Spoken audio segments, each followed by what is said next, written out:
We are ready to call this board meeting to order. Ms. Cicchetti, will you do me the honor and please call the roll? Will do. Good Thank morning, you. everyone. Chair Cohn, Good morning, President. Vice Chair Schaefer, Present. Member Gaines, Present. Member Vasquez, Present. Deputy Controller Eppolite. Present. Thank you very much. A quorum is present, and this board meeting is now called to order. We'll start with the Pledge of Allegiance. Please join me by standing and placing your right hand over your heart, and repeat after me. I pledge allegiance to the flag of the United States of America and to the republic for which it stands, one nation, under God, indivisible, with liberty and justice for all.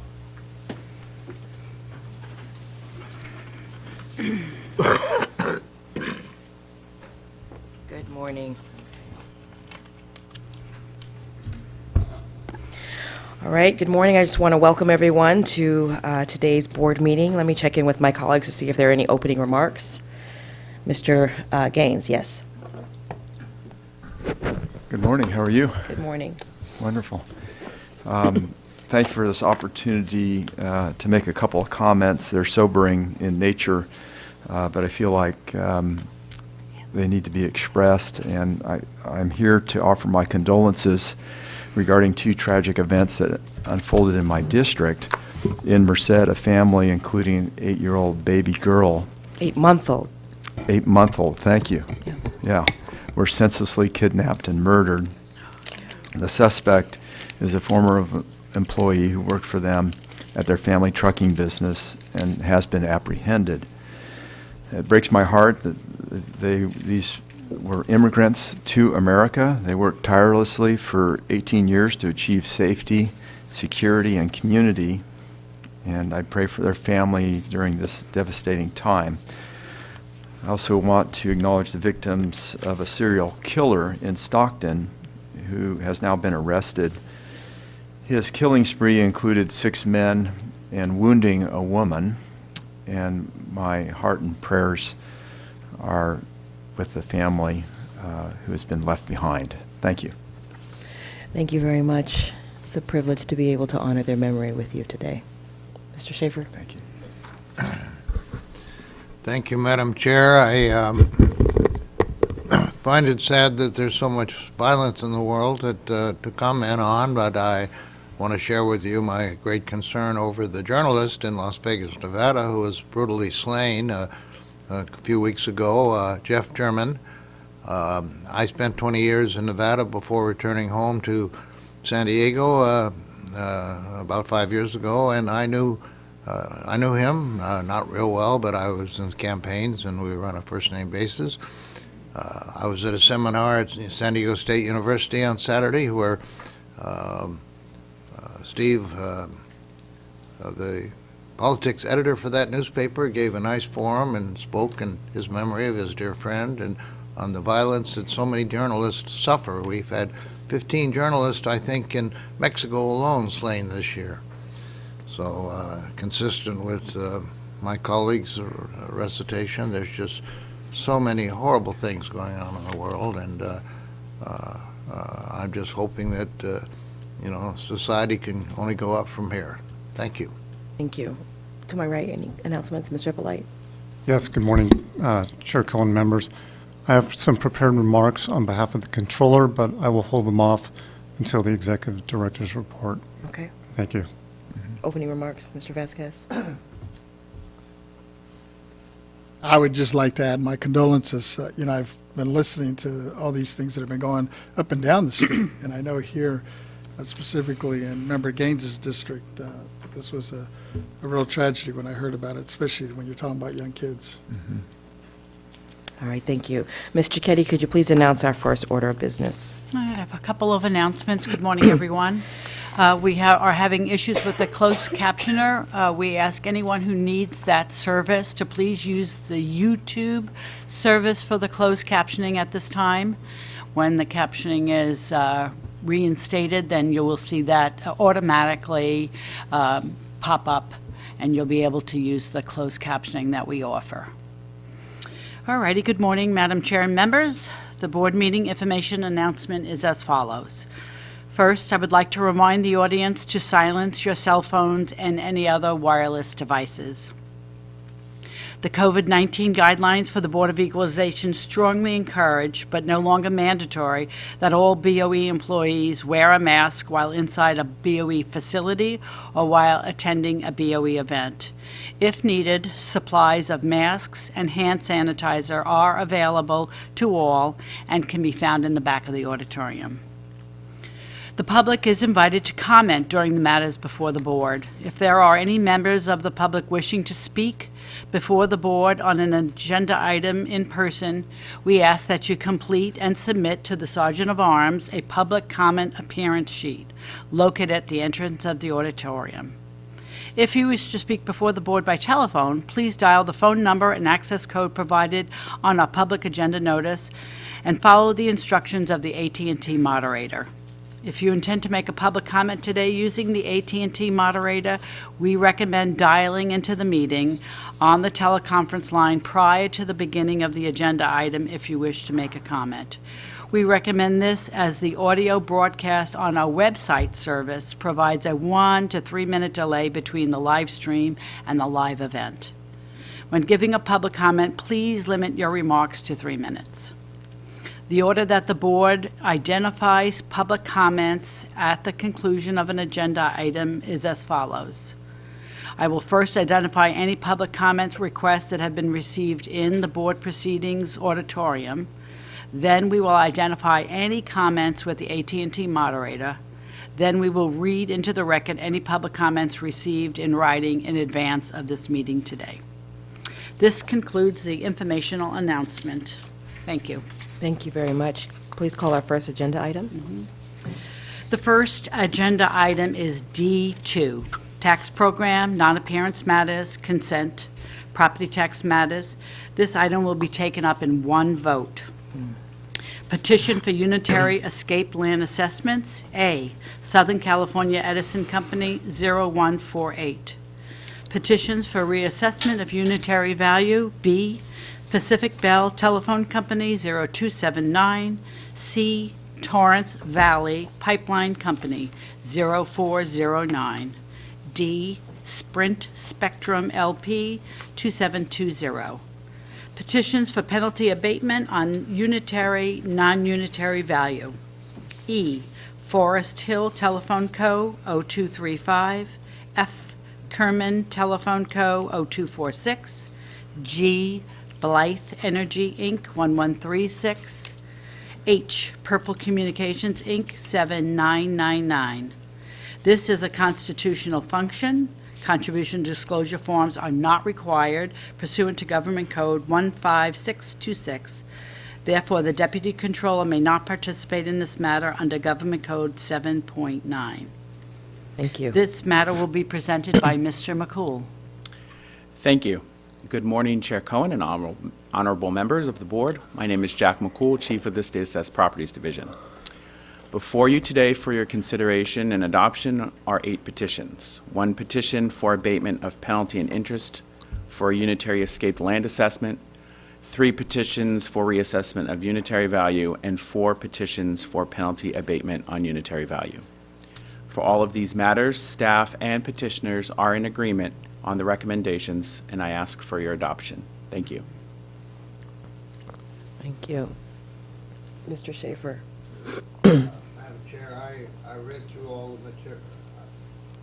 I read through all the material on all of these matters, and I'm very impressed at how our office has handled it, that we've respected reasonable cause whenever it's existed, and treated the applicants with great respect and listened to their views. And I want to commend your office on the handling of these items. Thank you very much.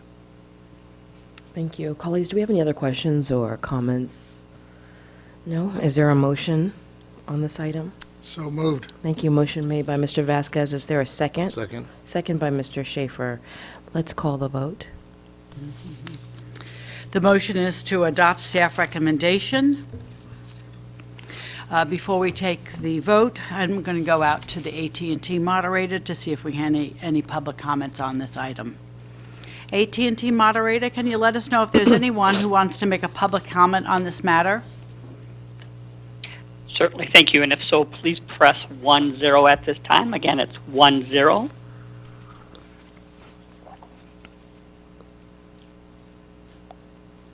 And giving it a minute here, we've got nobody in queue. Thank you. All righty, then I'll call the roll. Chair Cohen, Aye. Vice Chair Schaefer, Aye. Member Gaines, Aye. Member Vasquez, Aye. Deputy Controller Epelite, not participating. This motion passes. Thank you. Ms. Cicchetti, please call the next item. Thank you, Mr. McCool. The next item is I, Chief Counsel Matters, I-1, Other Chief Counsel Matters, Board Governance Review. Review of the provisions of the Board Governance Policy. This matter will be presented by Mr. Nanjo.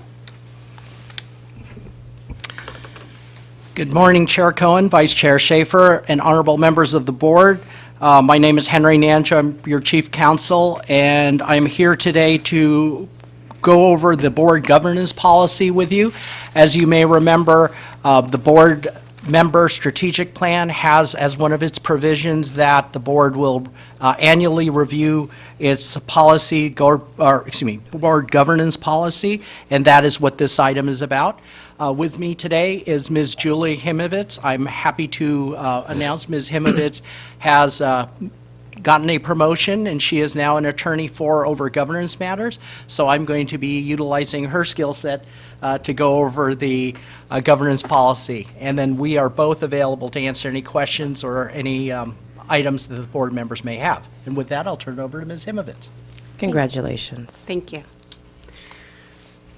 Good morning, Chair Cohen. Can you guys hear me? Sorry. Good morning, Chair Cohen and members of the board. As Henry said, my name is Julia Himovitz. I'm an attorney with the legal department, and today I'm going to be presenting for your review the governance policy, which was adopted on January 15th, 2021. And as you may recall, as part of your strategic plan, you agreed to review the policy annually.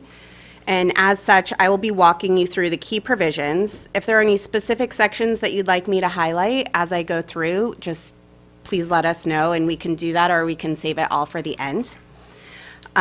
So for section 1, purpose discusses this discusses the purpose of the governance policy, specifically outlining the policies that govern the board, consistent with the constitutional and statutory responsibilities, guides the board in their processes, and identifies and distinguishes between the roles of the board members and the executive director.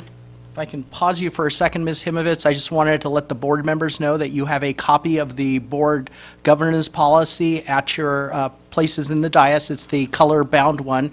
For members who are listening in, public members who are listening in, that document is also available on the BOE website. You can click on that and pull it up. And for anybody in the audience who may want a copy, Board Proceedings Division has additional copies available for review. So, pardon the interruption. No problem. Sections 2, 3, and 4 discuss the mission statement, the history of the agency, and the 3 tax programs administered by the BOE. Section 5 covers the governance principles that guide the conduct, decision-making, and behavior of the board and provide a framework for the development of policies and practices. Specifically, the board and the ED work together ethically and remain open and accountable to the legislature and taxpayers. Section 6, conformity with state law and avoidance of conflicts of interest, highlights the state laws that the board members must comply with, specifically Bagley-Keene Open Meeting Act, Conflict of Interest, COP Act, incompatible activities and ethical guidelines for professional conduct, mass mailing restrictions, behested payments, gift and travel restrictions and limitations, statement of economic interest, use of state resources, use of public funds to support or oppose a ballot measure. Please note that the gift limit increased to $520 for calendar years 2021 and 2022. The gift limit in 2020 was $500. Section 7 outlines the roles and powers of the board consistent with the government code. Subparagraph A describes what the board is authorized to do pursuant to the government code. Subparagraph B highlights the board members' authority over the executive director and their relationship to the agency staff. Subparagraph G discusses the board's authority to prescribe rules for its own governance and that the board may implement public disciplinary action against a board member whose conduct fails to meet the standards outlined in or in violation of the governance policy or whose conduct is inconsistent with board policies. The discipline will be at the discretion of the board. Section 8 is on the board chair and vice chair. Subparagraph A outlines the process of the election of the board chair and vice chair. It reads as follows. The board shall automatically place on the agenda an election to take place in December for the offices of chair and vice chair of the board, or earlier if there is no December meeting. The chair and vice chair shall serve a full one-year term, which shall begin January 1 of the following year and will end on December 31st. There is no limit on serving consecutive terms. If there is a tied vote, the currently serving chair or vice chair, as the case may be, shall continue to serve. Subparagraph B provides that the role of the board chair, provides for the role of the board chair and states that the chair approves the board meeting agendas and may add additional meetings. Additionally, the chair convenes and adjourns the meetings, calls the items, and provides leadership to the board. The chair also serves as a member of the Franchise Tax Board. Subparagraph C provides for the role of the vice chair, which is to serve on behalf of the chair if the chair is absent or incapacitated. Section 9 discusses the board member roles, responsibilities, and conduct. This section highlights the government code and discusses the repeal of Section 15623, which previously allowed individual board members to have investigatory powers. Now, upon a motion approved by the board in open session, members can collectively or individually inspect the work of any local officers whose duties relate to the assessment of property under Government Codes 15612, 15611, and 15613. Subparagraph A discusses the board's governing style. Subparagraph B highlights members' competencies. Members should develop an understanding of their roles and responsibilities, state laws, the agency's organizational structure, and the proper conduct of board meetings. Subparagraph C states that members should direct questions at meetings to the ED or to the person who is designated to speak on the item. Subparagraph D outlines the rules around ex parte communications, which are restricted pursuant to Government Code Section 11430.10. While a proceeding is pending, there shall be no communication regarding any issues in the proceeding. This applies to all adjudicatory proceedings, which is a proceeding that is an evidentiary hearing for determination of facts, pursuant to which an agency formulates and issues a decision. Subparagraphs E through F highlight the board members' limitations around their involvement with agency staff and staff work, the communications protocols with the executive director, confidentiality, attendance, and board member vacancies. Lastly, the final section discusses the role of the executive director. So this completes my review, but Henry or I are available to answer any questions that you have. Thank you. Colleagues, do you have any questions? Any questions on clarification? Mr. Vasquez, go ahead. Mine's not so much on clarifications, but if there's some clarifications, you might want to take those up. I just had some suggestions Please. moving forward. Please. Okay.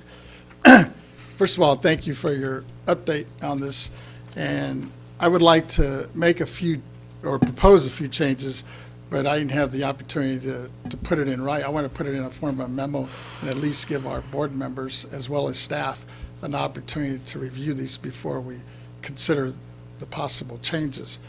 So I would like to ask if it's possible, I guess the chair as well, to agendize this for our November meeting, where I would, before then, hand out or make sure that everybody on the board, as well as staff, including the executive director, receives the memo with just a couple changes or recommendations, and so we could discuss them at our November meeting, if that's possible.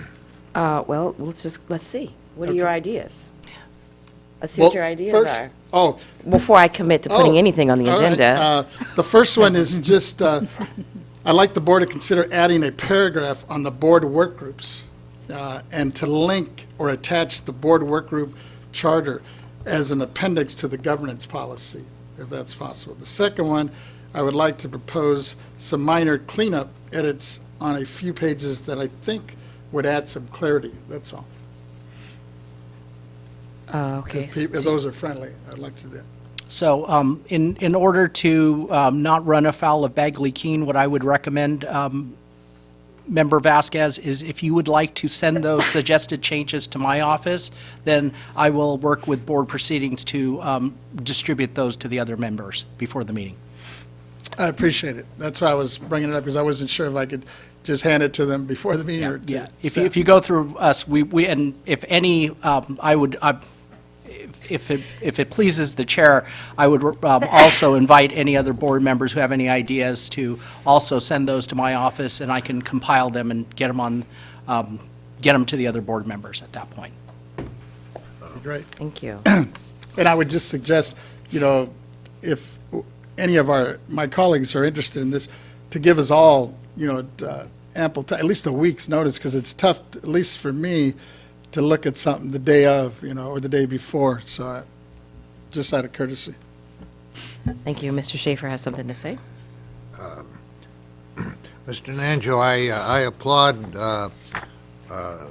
this entire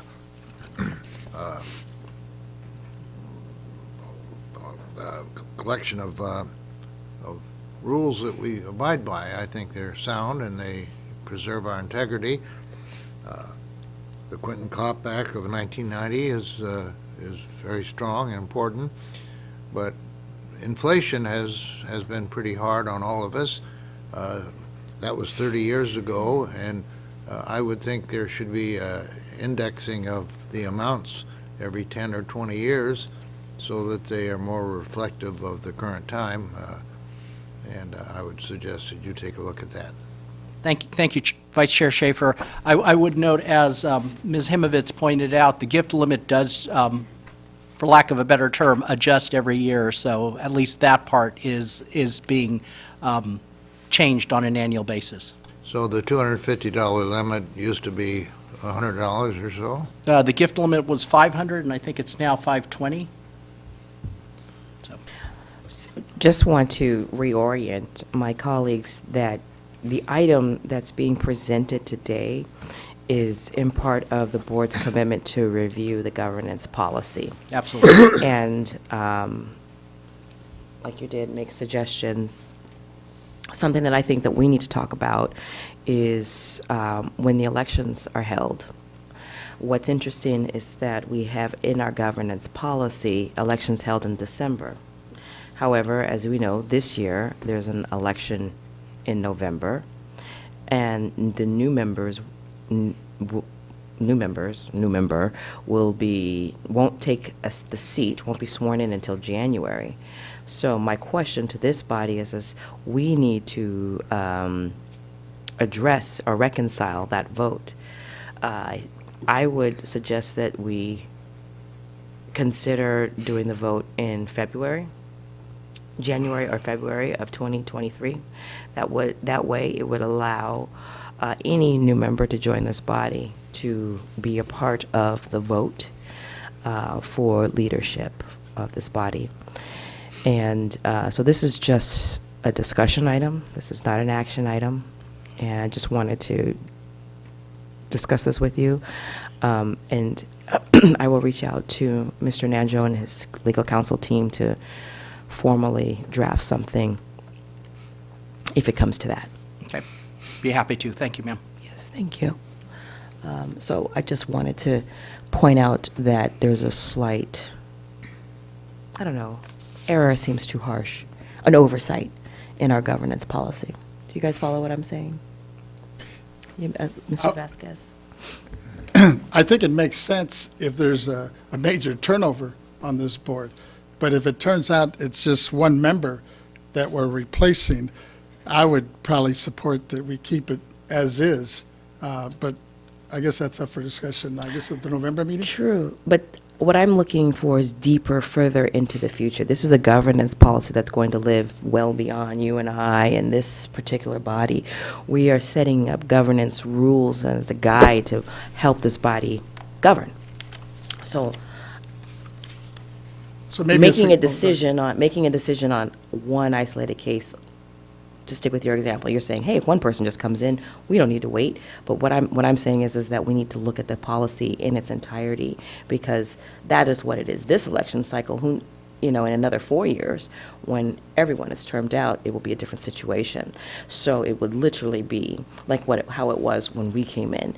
The previous board allowed us, a new board, to come in, take a seat, and then we decided how that leadership was going to unfold. According to our governance rules right now, that courtesy doesn't exist. So that is why I'm bringing up this conversation. Maybe a suggestion might be, in the event of, let's say, November, where, let's say, who knows, right? Because it's all left up to the voters. If there is a drastic change of maybe more than 2 members, that we consider your suggestion. Well, we As never a know. policy, right? I think as a policy, I think drastic or indrastic, one person or 4 members, I think that's inconsequential. Either I think we need to discuss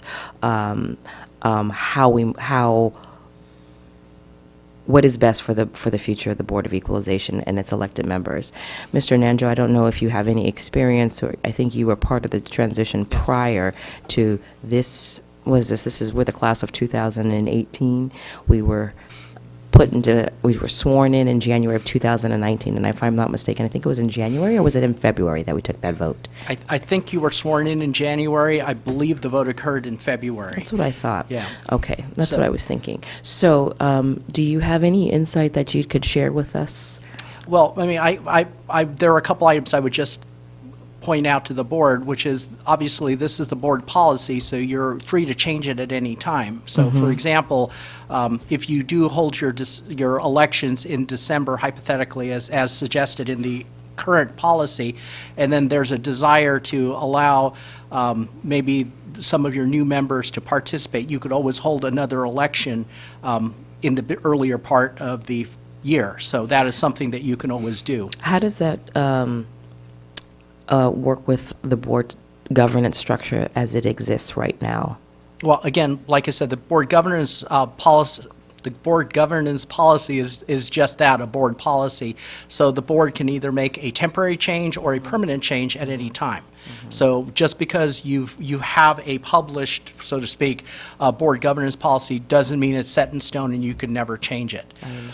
The other issue that I would have you keep in mind is it's always challenging if the election isn't until January, February, then that means again, hypothetically, that means the current chair would have to serve until that time, because one of the things that happens in between the board meetings, as you know, Chair Cohen and board members, is that there's a lot of planning as to what's on the agenda and scheduling and things of that nature. So I believe one of the reasons that November, December was suggested was so that when we go into the new year, we have an existing leadership structure that we can consult regarding scheduling.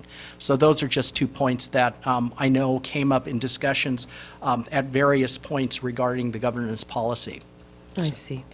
Excuse me if I may, I know that there has been different iterations of the governance policy.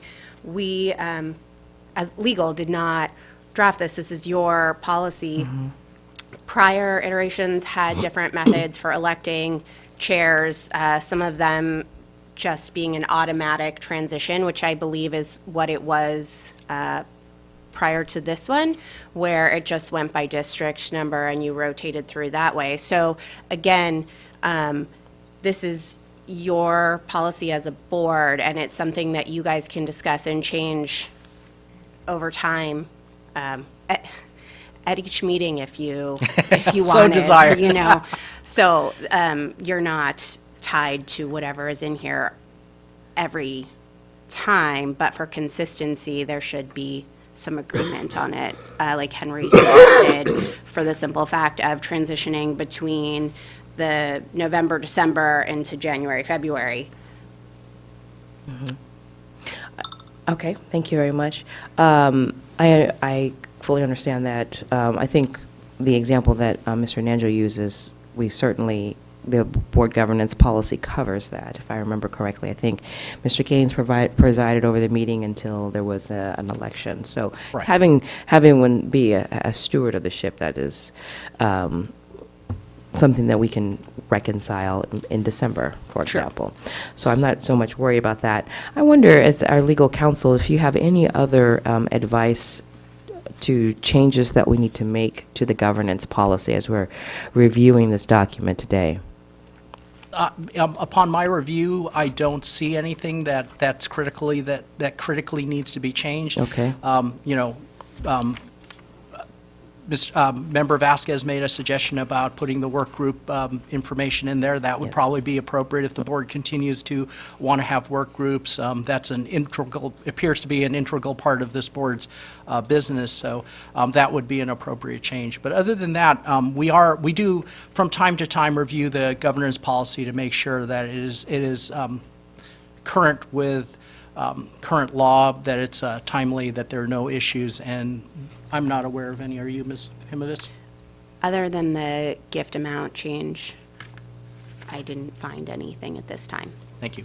Thank you very much. And Ms. Himovitz is correct. At the time, I neglected to mention that the time that you folks, this current board, the honorable members, joined the Board of Equalization, I believe the policy at that time was a automatic rotation based in order of district number. So again, it's a board policy. You can do whatever you want to do along those lines. And if there are any legal issues, of course, would let you know about that. Thank you. Are there any, did you complete your review, or is there more for you to present to No, us? that's all we have. That's what I thought. Okay, thank you. Is there any questions or comments or anything on there, on this end down here? No? Okay. Thank you very much. Great, and if it meets with your approval, Chair Cohen, if the board members want to send their suggestions to me, I will compile them and make sure that they're distributed to the board members before the next meeting. Thank you. So, board members, think about if you have any recommendations to send to Mr. Nanjo. Mr. Eppolite, if you have any recommendations or any ideas, please let us know also. Mr. Eppolite, Absolutely. thank you. All right. Great. Let's continue. Thank you very much, You're Chair welcome. Cohen, Vice Chair Schaefer, and honorable members. Thank you, Ms. Himovitz. Thank you. Before we go to the next item, I am going to go out to the public to see if we have any public comment on this item. Okay. AT&T moderator, please let us know if there's anyone on the line who'd like to make a public comment regarding this item. Thank you, and if so, please press 10 at this time. Again, it'd be 10 on your telephone keypad.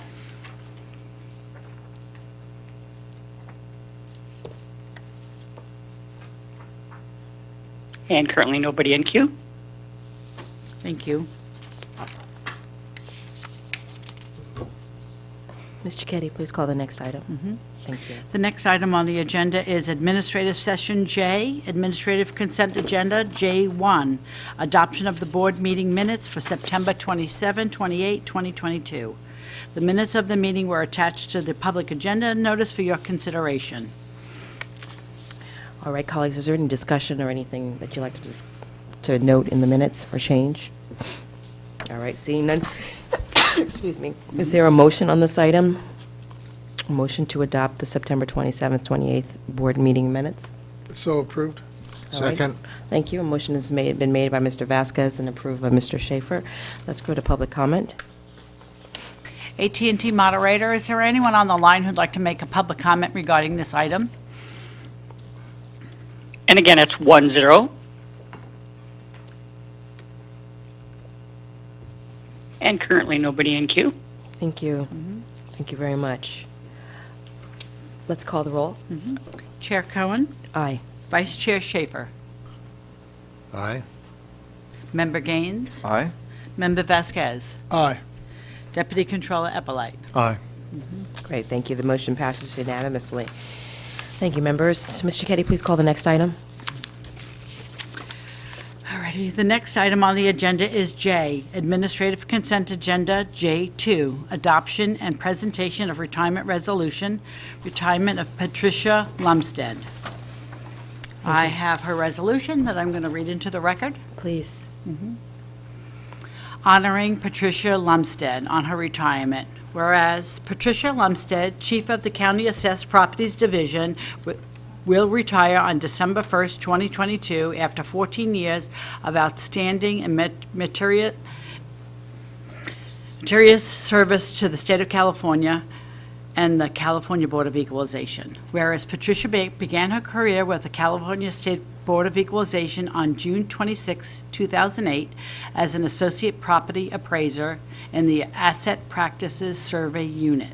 And whereas, as a result of diligent work and demonstrated ability, she advanced to positions of increasing responsibility, first earning appointment to the position of Senior Specialist Property Appraiser in April 2011. And after ably serving the Assessment Practices Survey Unit, she moved to the Welfare Exemption Section in September 2014, advancing to the position of Supervising Property Appraiser. And whereas, in recognition of her outstanding leadership skills and proven professionalism, she was appointed to the position of Principal Property Appraiser in the Assessment Services and Training and Certification Unit in February 2019, and Division Chief of the County Assessed Properties Division in April 2020. And whereas, the California State Board of Equalization has greatly benefited from Patricia's knowledge, experience, dedication, and integrity, all while setting an example of quality, exceptional service, and earning the respect of management, coworkers, and peers. Therefore, be it resolved that we, the members of the board, do hereby extend to Patricia Lumsden our sincere and grateful appreciation for her dedicated services to the California State Board of Equalization and to the state of California. Our congratulations on her well-earned retirement and our best wishes to her continued success, happiness, and good health in the years to come. Adopted in Sacramento, California today, October 18th, 2022. That's amazing. Ms. Lumsden, would you like to come down? Try not to skip so fast. Yeah, it's signed.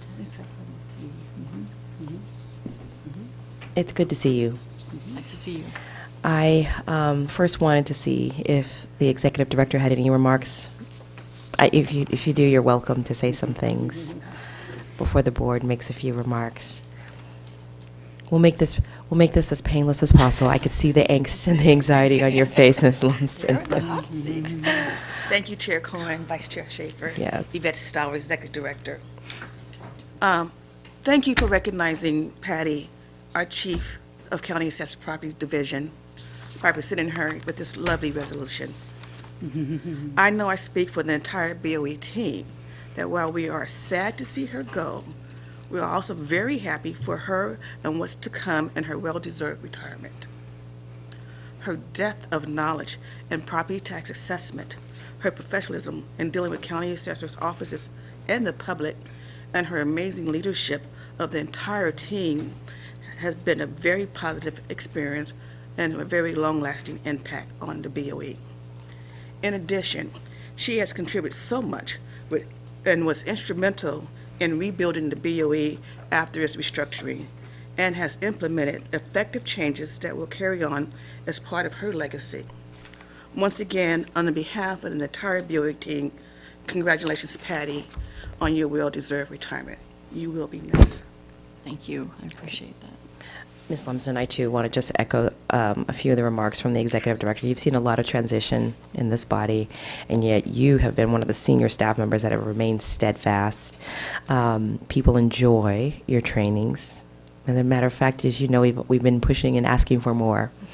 And, we are working through the constraints that we have, but this is a real pivotal moment of transition, and I hope that you're excited. I'm excited for you, and this is a moment where you get to step back and review your life's work, and I hope it's a prideful moment. You have had a positive impact on many Californians' lives, even if they don't know it. So I want to commend you and celebrate you in this moment for your hard work, Dedicating your life to public service is not an easy job. And being a teacher, being a trainer, working in this particular space is not an easy job, but you have risen to the occasion and have fully executed it in a brilliant way. I've enjoyed working with you, and I've enjoyed watching you work. Of listening to you speak on panels, working with the assessors and the Assessors Association. It's really been, been a joyful moment for me, and I just wanted to let you know that. Let me see if my colleagues have. Mr. Vasquez has something to say. Hey, Lumpson, what do I say here? I mean, first of all, just sincere congratulations. I mean, I think it's been a real joy, at least when I came in here as a freshman in 2018. You were such an asset to my office and to my district, and I really appreciate your service. And I know you've worked very hard in this position for many, many years, and you're leaving some huge shoes to fill. But I hope, and I know Executive Director is probably going to tap you for some assistance down the road as you retire, but really appreciate all the hard work you've put into the BOE, because you've really helped us in terms of fulfilling our mission as the new BOE. And I just wanted to thank you for that. And sad to see you go, but I'm sure you have a lot to do in your retirement, and wish you nothing but the best. Thank you. Mr. Epelay, if you'd like to say some more comment. Sure. Patty, in coming back, it was good to see a familiar face. But I wish you all the best in your retirement. Many years of dedicated service to the Board of Equalization, but many years to come in retirement. So best wishes to you. Thank you. Thank you. Mr. Gaines? Patty Lumpson, thank you so much for everything you've done while we've been here. I really appreciate your dedication. You know, we talked a lot about what was happening with education and helping our county assessors and our own staff in getting the education that they needed. And just so encouraged to see so much progress that was made over the course through the pandemic, for which we had to adjust to, and getting innovative and coming up with ideas in terms of how we can still serve the needs of those that need to take their classes, and then accelerating that past the pandemic. So thank you so much for the time you've dedicated here. I did want to hear a little bit about what your plans are. You have some ideas of what you're going to do? This time I have a lot of things to do that have to do with more some personal matters, you know, helping my father transition over to, we just got done moving him closer to us. I actually moved myself to the San Luis Obispo area, and I'm looking forward to retiring there with the rest of my family. Wonderful. We have 2 siblings that live over there as well. So, Fantastic. so yeah, we'll be transitioning that. As a matter of fact, on my day after I leave, I will be helping move my dad into his new apartment. Wow. So that will be the start of my exciting retirement. You're gonna still work hard.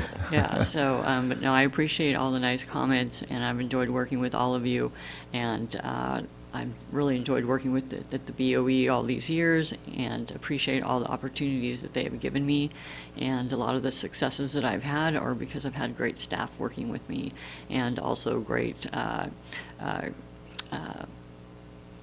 can't even think of the right word, but a great team working with me as well.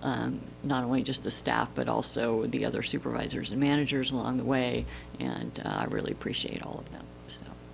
Well, thank you. I'm delighted to welcome you into the BOE District 2, down in San Luis Obispo.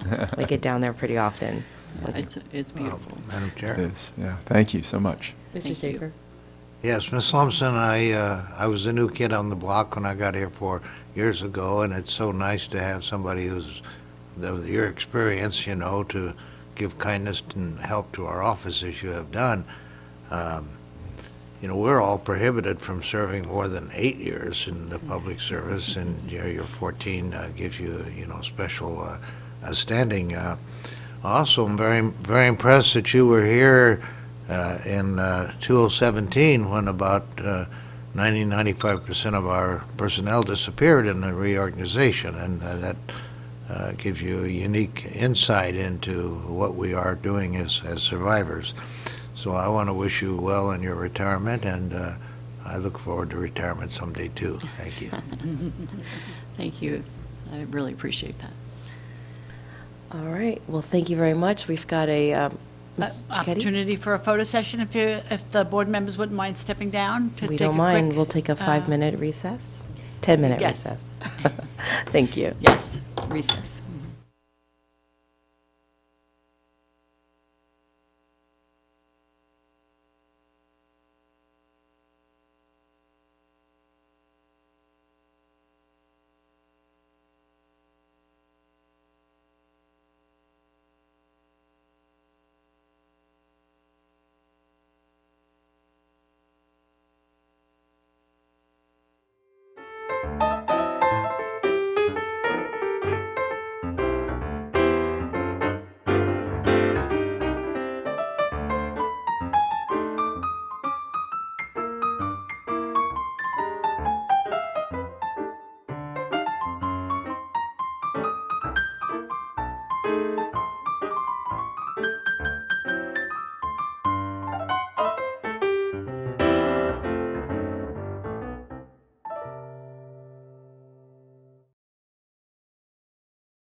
All right, there we go. Let's reconvene, everyone. Good morning. It's 10:08. Mr. Keddy? We need to complete the resolution for Yes, we Ms. do. Lumstead. Yes. We stopped to just take a photograph. We have to take a motion to adopt it. Thank you very much. Is there a motion to adopt the retirement resolution for Ms. Patricia Lumsden? So moved. All right, made by Second. Mr. Vasquez, second by who? Mr. Gaines? Yeah. Thank you. I'm going to go out to the AT&T moderator to see if we have any public comment on this. AT&T moderator, please let us know if there's anyone on the line who'd like to make a public comment regarding this item.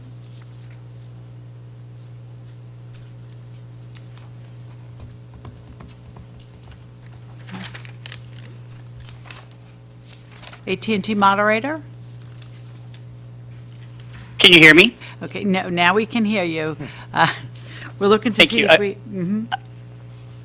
Is there anyone on the line Correct. who'd like to Thank you. make a comment on the last item, J2? Again, it is 1-0 at this time. And currently nobody in queue. Thank you. Thank you. Thank you. All Ready right. to take roll? Yes, please. The motion was to adopt the resolution of Patricia Lumstead. Chair Cohen? Aye. Vice Chair Schaefer? Member Gaines? Aye. Member Vasquez? Aye. Deputy Controller Epelite? Aye. All right, this motion passes unanimously.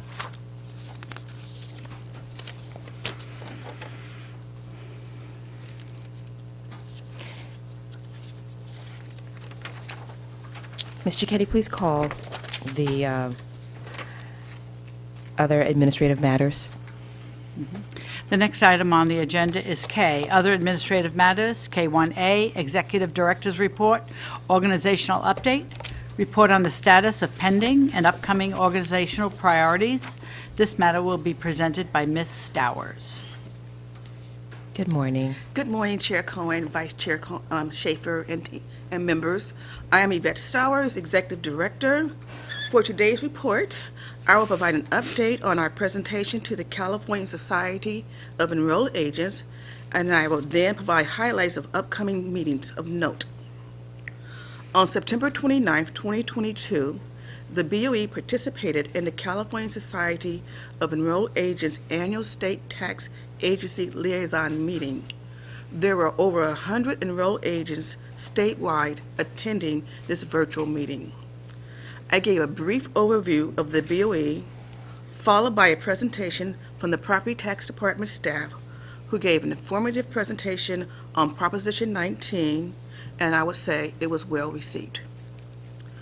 Our taxpayer rights advocate also highlighted our recently updated information sheets on property tax savings and ways to reach her office.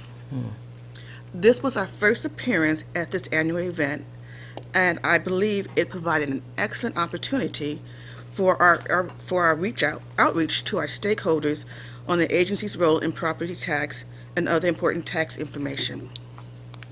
We would like to thank the California Society of Enrolled Agents for inviting BOE to participate, and we look forward to next year's meeting. Next, members, I'd like to highlight a few important dates of note.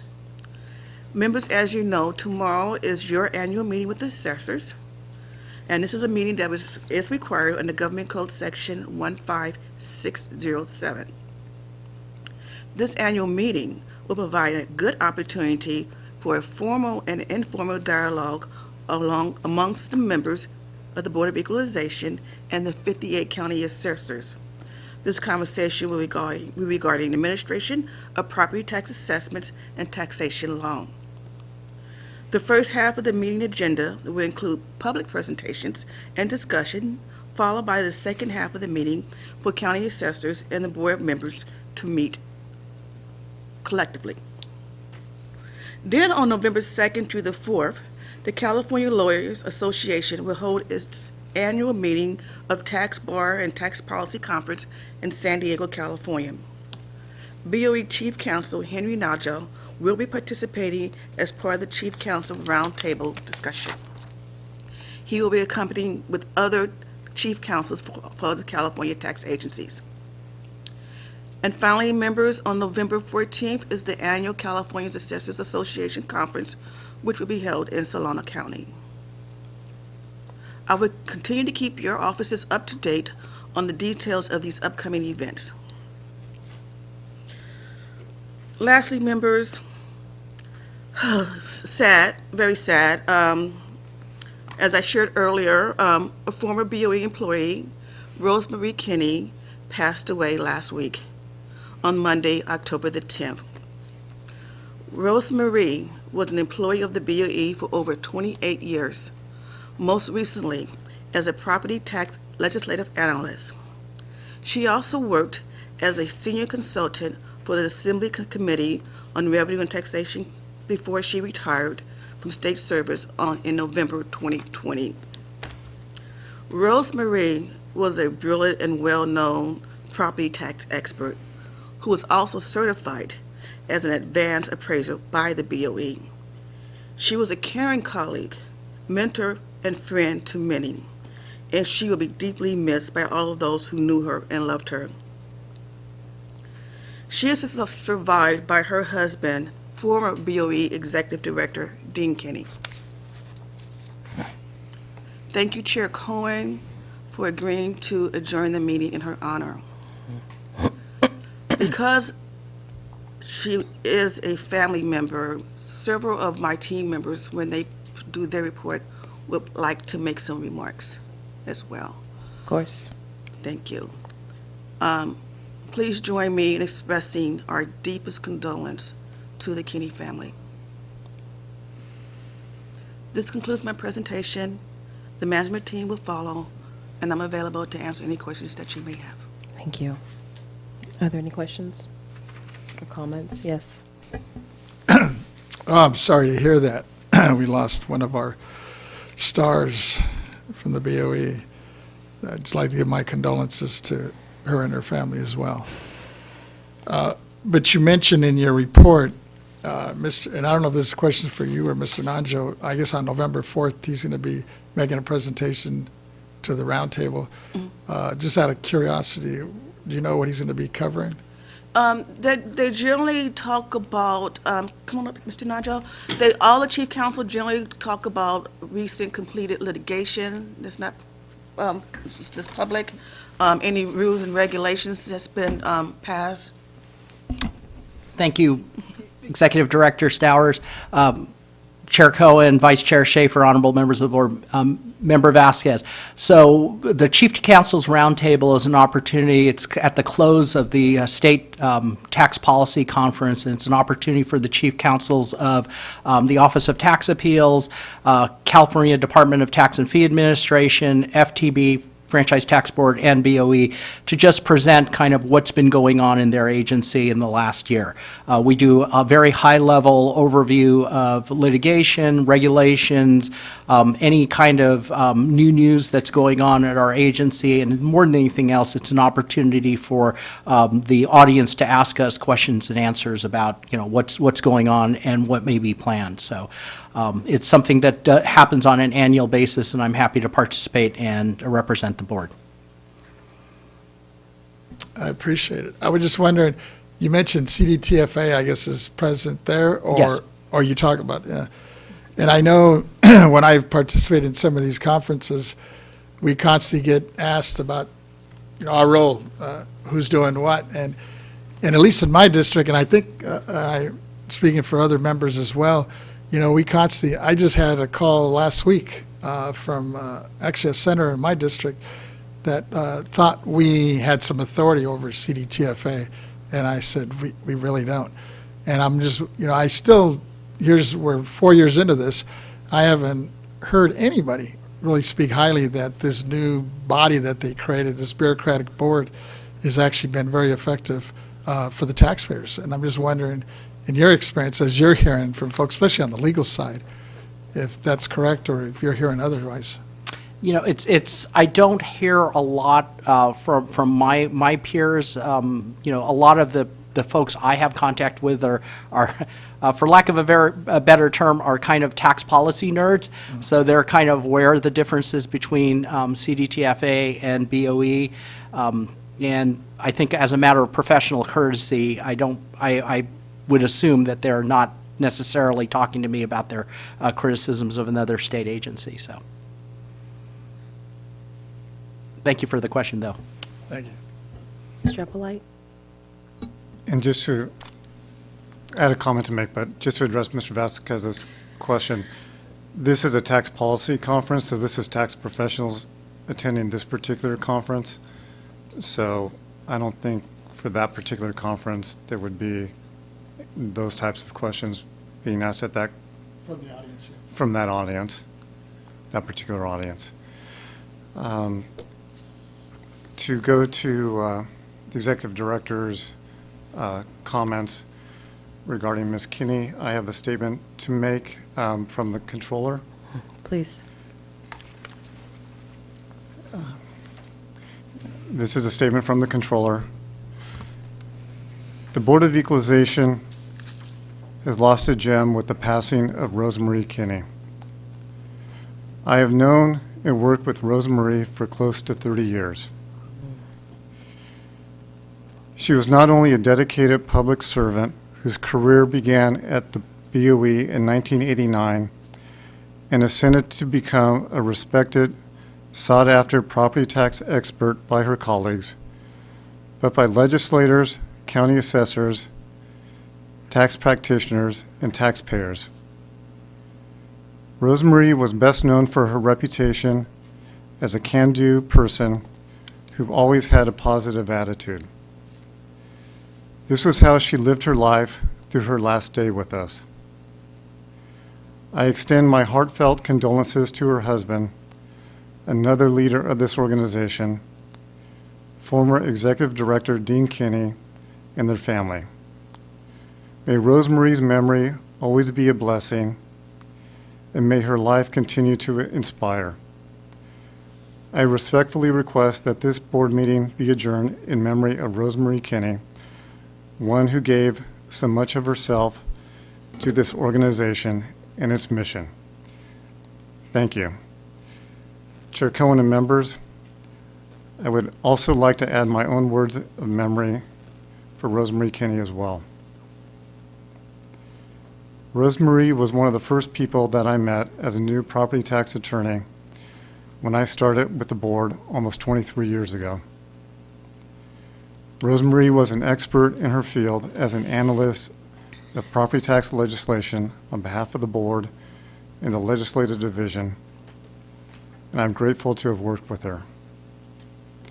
As the controller mentioned, Rosemarie was full of life, and her time with us was too short. She will be deeply missed by all of us who knew her. Thank you. Thank you for your remarks on behalf of the controller and yourself. Let's see if anyone on my left, Mr. Gaines. Yeah, if I could, I appreciate your comments, and thank you for sharing that history with us, too, in terms of Rosemarie Kinney. I'm wondering if we can, is there some way that we could memorialize her life here, her life's work at the BOE? When I was in the Senate, we had opportunities to memorialize folks that had passed away, and you could give a brief biography of those and then give that to the family. And I'm just wondering if we might be able to do something that would highlight the wonderful things she did at the BOE that we could give privately or publicly, whatever the family would desire. But I'd sure like to recognize her in writing with a document, if that would be, number one, the will of the board, and if that would make sense in terms of recognizing someone who dedicated so many years to the BOE. Mr. Gaines, I'm not that familiar with the Senate's practices, but it sounds fitting that we could adopt some of it. Would you mind leading the board and the staff in that process? Sure. I Yeah, don't know you if bet. you'd just work with the Absolutely. staff. If I may, Madam Yes, Chair? please. Absolutely, we can definitely write something up. And I will communicate with the family and see if they would like for it to be private or publicly. And I know, obviously, that we're hurting. Many of the team members will go to the service. And in the past, when we lost, wow, another property tax expert. We attended the service and I'm not sure the exact title of this document, but something was prepared by the board and presented to the family. So I could retrieve that and move forward and share it with you guys before it's published. Absolutely. Okay. Thank you very much. Wanted to see if there's any members of the executive team that would like to go on the record to share a memory or thought about Miss Rosemary Kinney. It's no pressure, you don't have to, but if you'd like to, you're welcome.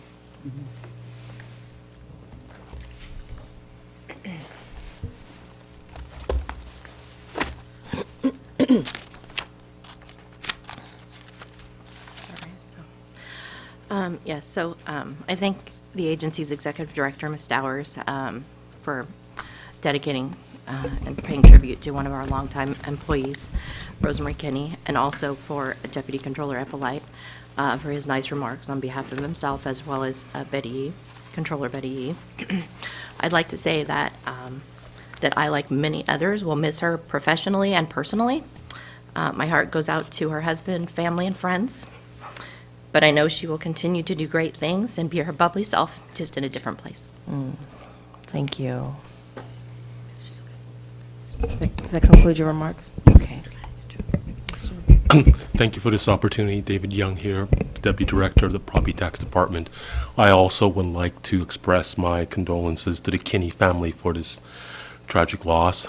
Miss Rosemary Kinney, whenever I know personally, whenever I had a question about anything that relates to legislation, she was the absolute oracle in that aspect, and she always had it at the tip of her tongue and at the very edge of her mind, and her recall was fantastic.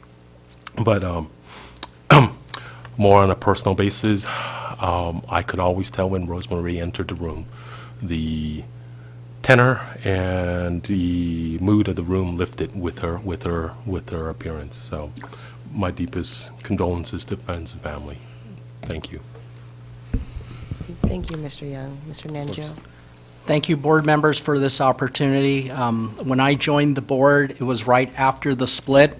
I had two attorneys who were relatively new to property tax and the BOE, and myself, and one of the first people that I ran into was Ms. Rosemary Kinney. And Rosemary was just fantastic in that she, as it's been said by everyone, she is pleasant, she is effusive, she is happy to help. Her knowledge of property tax was amazing, especially about when rules went into a place, the history of those rules. She was better than any encyclopedia or Westlaw program or anything else I could have asked for. She helped out my staff immensely by providing us with background, giving us leads on where to do research. She just had an encyclopedic knowledge of property tax. But above and beyond that, the thing that was most lasting about Rosemary was she was so happy, so excited, so pleasant to do this for you or with you that it made you get interested in property tax and really go, wow, this must be pretty cool stuff because look at Rosemary, she's like taking off with this. So again, it is a great loss to not only the BOE, the Kinney family, but the entire property tax community. I know she helped out the legislature and was invaluable over there as well. You know, my heart goes out to Dean Kinney and his entire family and Rosemary's family. It is very tragic because she has unfortunately left us way too early. But thank you very much. Thank you for sharing your thoughts and your memories. Colleagues, thank you for sharing your thoughts and well wishes. I'd like to just add my voice to this sad occasion. This is a tremendous loss to the Kinney family. We're very grateful that you shared this lovely woman with us for so many years. And colleagues, just want to note that we will be sending a resolution to the Kinney family. It will be packaged in a nice portfolio with nice binding for a keepsake momentum for the family, and it will highlight Miss Kinney's accomplishments and contributions for a stellar career. So with that, I think we keep moving. Ms. Cicchetti? We'd like to go out to the AT&T moderator to see if there's anyone who would like to make a comment on this. Yes, thank you. Thank you to the executive AT&T staff. moderator? Thank you. Can you let us know if there's anyone on the line who'd like to make a comment on this item? Certainly. Again, it is 1 and then 0 to make a comment. And currently nobody in queue.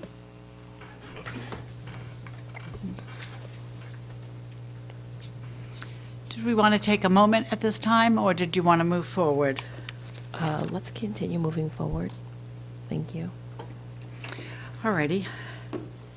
The next item on this agenda is Executive Director's Report, K1B, Operational Priorities. Report on the status of operational priorities of the Board of Equalization. This matter will be presented by Ms. Renati. Good morning, Chair Cohen and honorable members. My name is Lisa Renati, Chief Deputy Director. Today I'll report on some of the agency's operational priorities and projects. The first item is our recruitments. Since my last report to the board, we have filled 4 positions, 3 promotions of internal candidates, and 1 position was filled with a professional new to state service. We are actively recruiting our remaining vacancies by leveraging the recruitment services of CDTFA. This includes targeted online recruitment services, allowing our recruiters to obtain training and access to materials, and also participation in multiple recruitment efforts. For the current calendar year, we have participated in 13 separate informational and/or recruitment activities. 4 events were in person, 9 were virtual. We have also established a new career webpage on our website. Since July 2022, we have had 756 unique page views. 277 of those views have been in the last 17 days. So we pretty much think that our last 3 recruitment events that we did in the month, 17 days, were partially responsible for that increase. My next item is in regard to the agency's strategic goal regarding workforce development. Just as we have spent time and energy with our recruiting efforts, we are also making sure our new staff and managers have the tools, training, and mentoring needed to successfully perform and grow in their roles. The management team is committed to providing practical experience and intentional focus on knowledge transfer and succession planning so that we develop the next generation of property tax subject matter. Members, this concludes my report on the agency's day-to-day operational priorities. If you have any questions, I'm available to answer them. Thank you very much. Congratulations on moving that agenda forward and getting these vacant positions filled. That is awesome news. Yes. I'm going to pivot to my colleague, Mr. Gaines. I know he's got something to say. Just want to thank you. Keep up the good work. Thank you. Yeah, wonderful. All right, let's go take, oh, yes. Okay. Thank you, Ms. Renati, for your presentation. I just have one question, and it's, have you found that any of the recruitment methods you've described have been particularly effective in our efforts to attract and hire qualified candidates? I think the combination of everything we're doing is getting our name out and letting people know that we have positions. Majority of our appraiser classifications require education and experience, so it's not so easy as just going and finding a recent college graduate and training them. We need to find those people with experience and education. But by getting our name out and getting through word of mouth, we are getting more qualified candidates and people realizing that we're interested. One of the things that CDTFA provides to us is that targeted recruitment efforts where they go comb through LinkedIn and the different methods, and they seek out people for us and ask them to apply for jobs. And that's been very successful for us.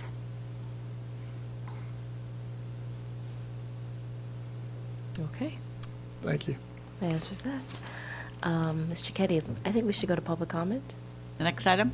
Yes, if that completes, Ms. Renati, does that complete your report? No, she's got more. Okay, She's got well then, more. all right, Announce let's it. go. The next item on the agenda is Executive Director's Report, K1C, Proposition 19 Implementation Project. Report on the status of the agency's Proposition 19 Implementation Project. This item will be presented by Ms. Renati. Again, Lisa Renati, Chief Deputy Director. Today, I will provide an update on our Prop 19 implementation project. A high-level implementation plan is attached to today's agenda. I'm happy to report that the status of our implementation of Prop 19 is green, meaning no issues to report. The BOE has a dedicated web page regarding Prop 19, which can be accessed from our homepage. The web pages include guidance, frequently asked questions, related legislation, and additional resources to help all taxpayers. As of October 16th, our Prop 19 webpage received approximately 398,400 unique external page views since we launched the page in November 2020. This includes an additional 15,400 unique external page views since our last board meeting. This concludes my presentation on this topic. I'm available to answer any questions.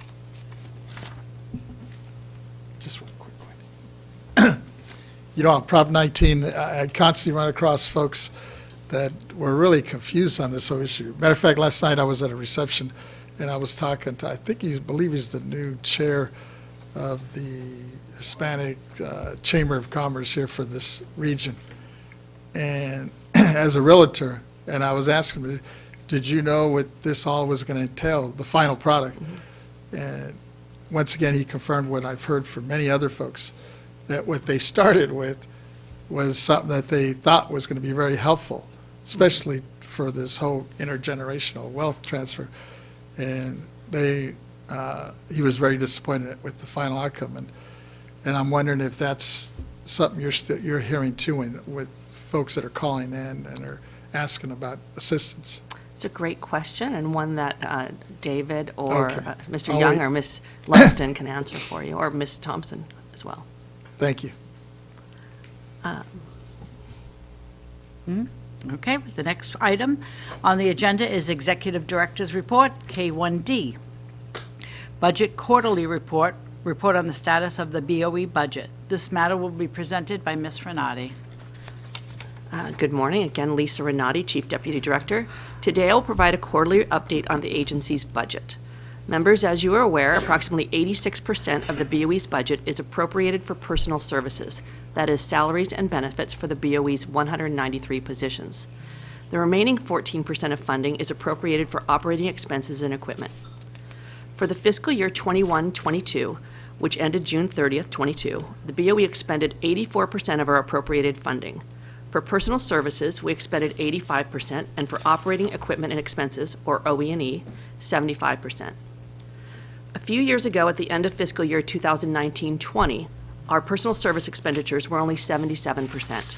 If you compare that to our current 85% PY expenditures, it demonstrates that in the last 2 years, we've made significant progress in filling our key program and administrative positions, as shown by our 11% increase in overall expenditures for personal services. Our first fiscal year 21-22 OE&E expenditures were lower than the amount appropriated due to multiple factors. These include reductions in business-related travel for audits, surveys, and training due to COVID-19 travel restrictions, savings due to reduced office space, and less spending on printing and office supplies due to our modernization efforts. Overall, we are pleased with our budget management efforts for the BOE's fiscal year 21-22 budget, which brings me to our current budget. For our fiscal year 22-23 budget allocation, which began in July 2022, our funding and positions for both the agency and member offices remain the same. We have 193 positions. Projections based on current expenditures posted for the first quarter of this fiscal year, which is July, August, and September, indicate that our personal services spending at the end of the fiscal year will be 88%. This is close to our sweet spot and close to those of other agencies with low vacancy levels. So we're very excited about reaching those levels. Our projections for OE&E expenditures for fiscal year 22-23, our current fiscal year, relies on many moving parts involving basic operational functions like our must-haves, our goals for modernization, and the reality of increasing costs. For example, we have modernized our survey, audit, and training programs to include hybrid and in-person courses, which can reduce expenses for more in-person hybrid classes that are taught online. At the same time, we are implementing succession plans for essential roles and program subject matter, which includes on-the-job training, which can increase expenses with both trainees and trainers traveling. Another example is that we transitioned our telephone service from old technology with equipment that is tethered to a physical office location to Voice over Internet Protocol, or VoIP. This technology allows you to answer your phone anywhere you're at, from your laptop or from your handheld device, like a cell phone. Once we complete gathering up all the old equipment and to return it to the vendor, we are going to save a substantial amount of money each year, while at the same time continuing better facilitation of our teleworking. So that movement is going to change our budget. We are also phasing out desktop computers in favor of more versatile laptops, docking stations, additional monitors, and headsets, and those expenses will hit the budget this year. These are just a few examples of the moving parts being tracked for our agency's expenses on a global level. And lastly, members, we continue to provide expenditure reports by unit to each senior staff and to each of your offices so that expenses can be tracked in somewhat real time. We get them about a month later, and you can make decisions at the lowest level on spending and make sure they're managing budgets. So there are two takeaways from today's report. One, we are on target for our fiscal year 21-22 budget with an increase in filling our vacant positions that were allocated in the budget to us. And number two, our current fiscal year projections are on target, and we continue to focus on managing our spending so that we can continue our modernization efforts for the agency. This concludes my presentation. I'm available to answer any questions you may have. Thank you. Let's see. Any questions? I think it was a succinct presentation. Mr. Gaines? I just want to thank you because it indication that things are going in the right direction. And do you think we're okay? I don't know if this would be a question for Vet Stowers or not, but you think we're okay in terms of staffing for the role that we play as an entity? It sounds like we're getting to kind of a margin where there's always going to be a certain amount of vacancy, but are we satisfying our duties as the Board of Equalization in terms of providing the services that we should be at the staff levels that we have now? Thank you, Member Gaines, for that question. Currently, we are staffed. There's a few vacancies, but our current staff is allowing us to carry out our requirements as far as surveys, training, handbooks, regulations. So we are staffed at a sufficient level. Could we use more? Absolutely. We get new assignments all the time. We're looking to highlight the surveys that are completed. Mm-hmm. So we're using staff to pull those out and present to everyone in the near future. So we will say that we're staffed sufficiently, but can always use more. Okay, things that would include Prop 19? Right, Because Prop we've had to 19. implement that, and I know that's taken a lot of labor, so I'm It just... took a lot of labor, a lot of calls, a lot of inquiries on what Yeah. that 19 did. But the property tax department was able to respond to the questions, help out the constituents as needed, and along with our taxpayer rights advocate. Right. I do okay. not see any gaps. Nothing has fallen through. We have carried out everything. Yeah, that's great. Yeah. And it's tough with the transition. As someone retires, they might have paid sick leave, things like that we've got to include in our budgeting, right? So Absolutely. it's a balancing act. Yes, and that's a very good point, and that's why we send out and we monitor the annual leave balance, the vacation leave balances, and we basically, when our staff is exceeding the balance, we ask for them to establish a plan on how they're going to use their time. Right. Because right. if they do retire, we have to cover that in our budget. Right. So you have an estimate of retirement dates and then what the Mhm. obligation is financially. Okay, that's great. Wonderful, thank you. Mr. Gaines, I just want to also jump in here, and as a part of our strategic plan, I've been working with the executive director to complete the agency assessment. And I believe that that process will answer your questions thoroughly that you just posed to the executive director in a very meaningful way. So there is more to come. Great, thank you. Thank you.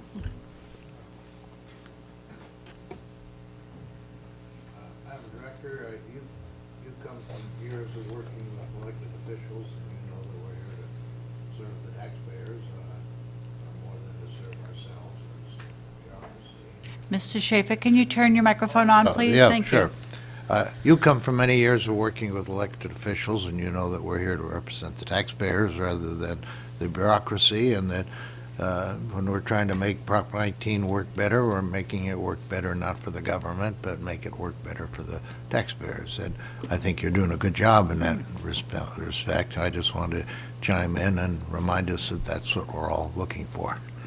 Thank you. Thank you, sir. I would instead say that we have the bare minimum just to get the job done, and that we need more so that we can fully execute, so we can have more than just one Patricia Lumsden, you know, in the education training field. And we've just lost Miss Lumsden, and now we need to really step up and amplify. We're losing a lot of our institutional knowledge, a lot of our folks with sage wisdom. So look forward to continuing to partner with you to make sure that this agency has the resources that she needs in order to move forward and provide stellar service to the taxpayers.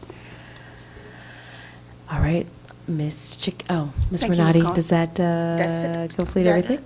concludes our presentation. Okay, That let's go to concludes. public comment. The next item on the agenda is Executive Director. Oh, we're going to go at AT&T. the end of the Executive Director reports. We have one more. I apologize. No problem. The last Executive Director report for today is K1E, Special Taxes Quarterly Report, general discussion on the special taxes workload over the last 3 months. This matter will be presented by Ms. Laurel Williams. Good morning, Chair and honorable members of the board. I am Laurel Williams, the BOE's Technical Advisor for Special Taxes. Today, I will be providing you with a report regarding the BOE's special tax programs. I will start with the alcoholic beverage tax.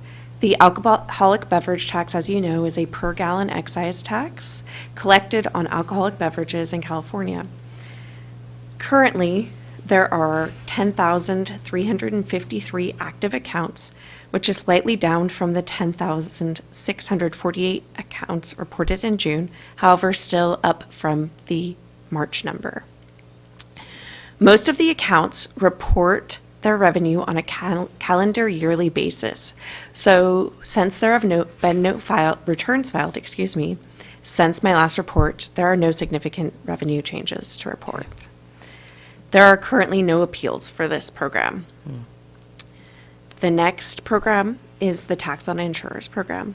Insurance companies may be subject to as many as 3 types of insurance taxes in California. There are currently 2,695 active accounts, which is up from the 2,637 accounts reported in June. Most insurance accounts also file once a year. The different programs have slightly different due dates, but they're mostly annual. So this program also has no significant revenue changes to report for this period. This program also currently has no appeals. For both programs, we have continued to have regular meetings with CDTFA, which have been going consistently very well. In general, we have found the CDTFA staff to be very responsive and collaborative in regards to the special tax programs. This concludes my report for today. Are there any questions? I have a question. Ms. Williams, I noticed for beverage tax appeals and for insurance appeals that you have no appeals pending as of this moment.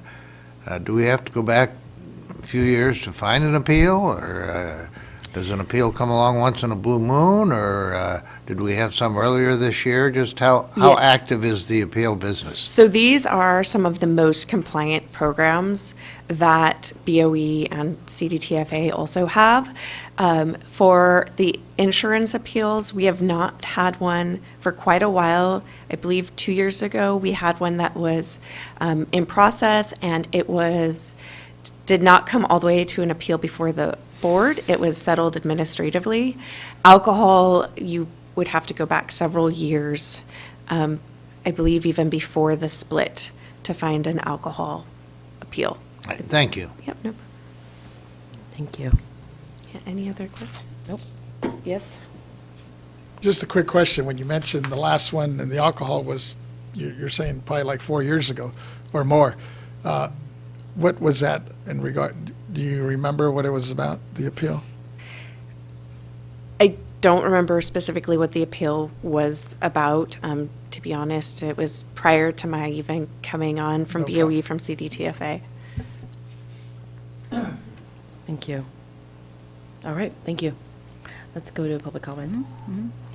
We're going to go to the AT&T moderator for any public comments.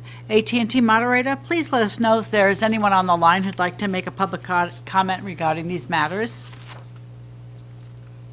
Thank you. And again, ladies and gentlemen, please press 10 at this time. Again, 10.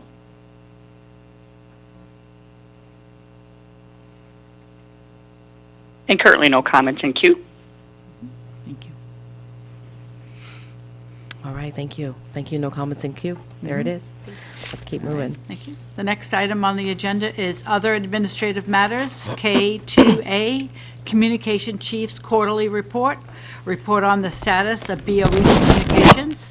This matter is being presented by Mr. Kim.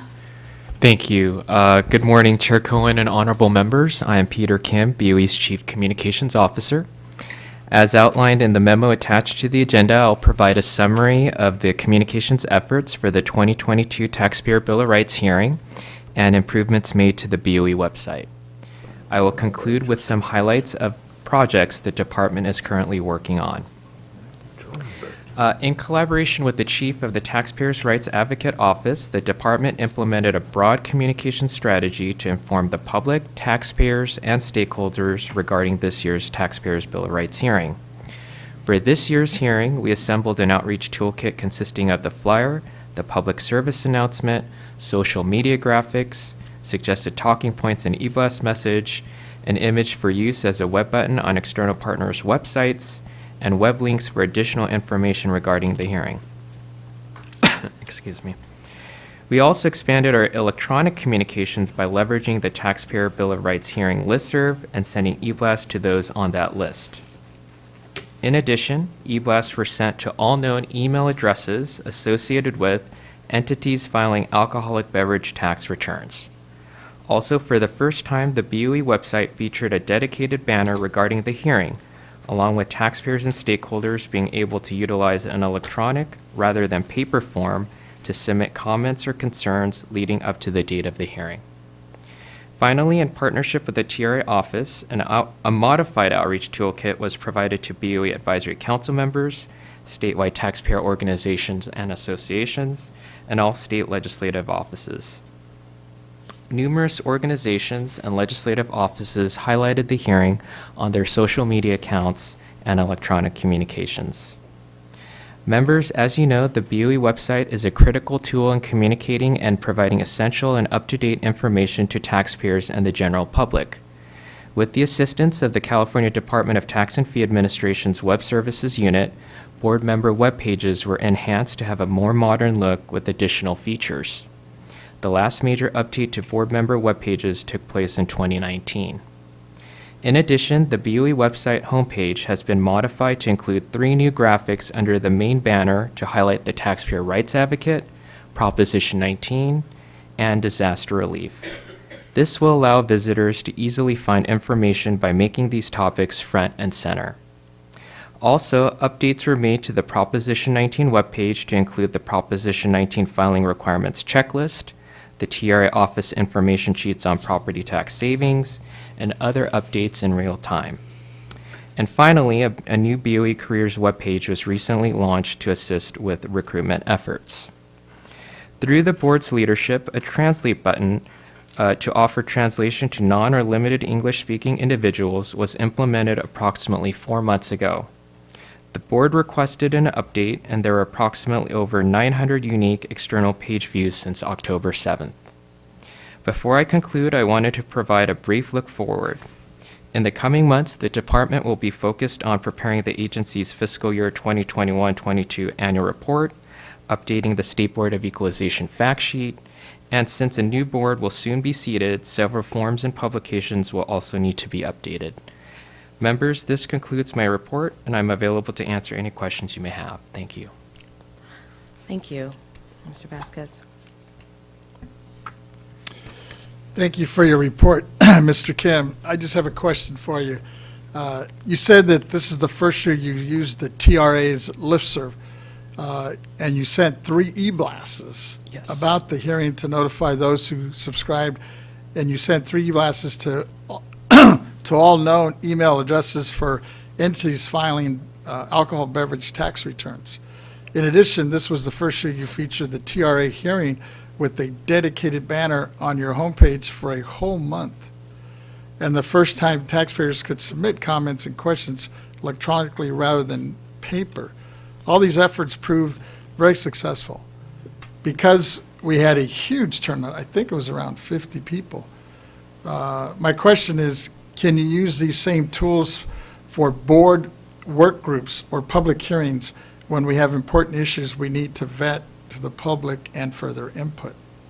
Yes, thank you for that question, Board Member Vasquez. I could definitely work with our executive director to see how we could coordinate efforts regarding future work groups and events. I know that for the Taxpayer Bill of Rights hearing, it's an important event. We wanted to make sure that all taxpayers were able to participate. It was their opportunity to address the board, to raise issues and concerns, and so that's the reason why all those resources were put in to ensure that folks knew about it. But of course, I could work with the executive director to see and explore what we could do. Yeah, I would like to recommend that we somehow make that part of the permanent communications and outreach. It seemed to be real successful. Great, Thanks. thank you. Anyone on this end? No. Thank you, Mr. Kim. Thank you. We'll take public I'm going to comment. go to the AT&T moderator first. AT&T moderator, please let us know if there's anyone on the line who'd like to make a public comment regarding this item. Certainly, thank you. And again, it's 10 to make a comment. Please press 10.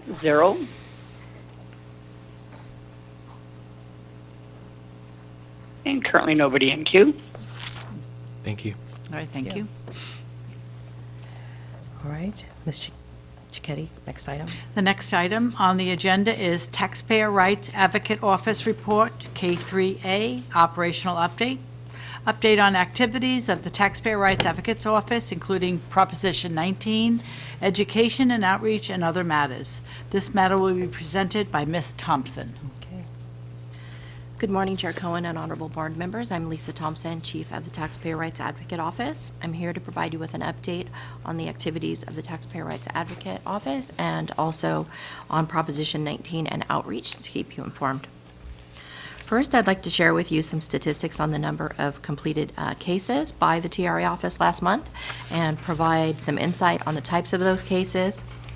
Attached to the public agenda notice is a memorandum from the TRA office to the executive director reporting the numbers of completed cases by board member district, which distinguishes the cases between the administrative and valuation category and topics within those categories.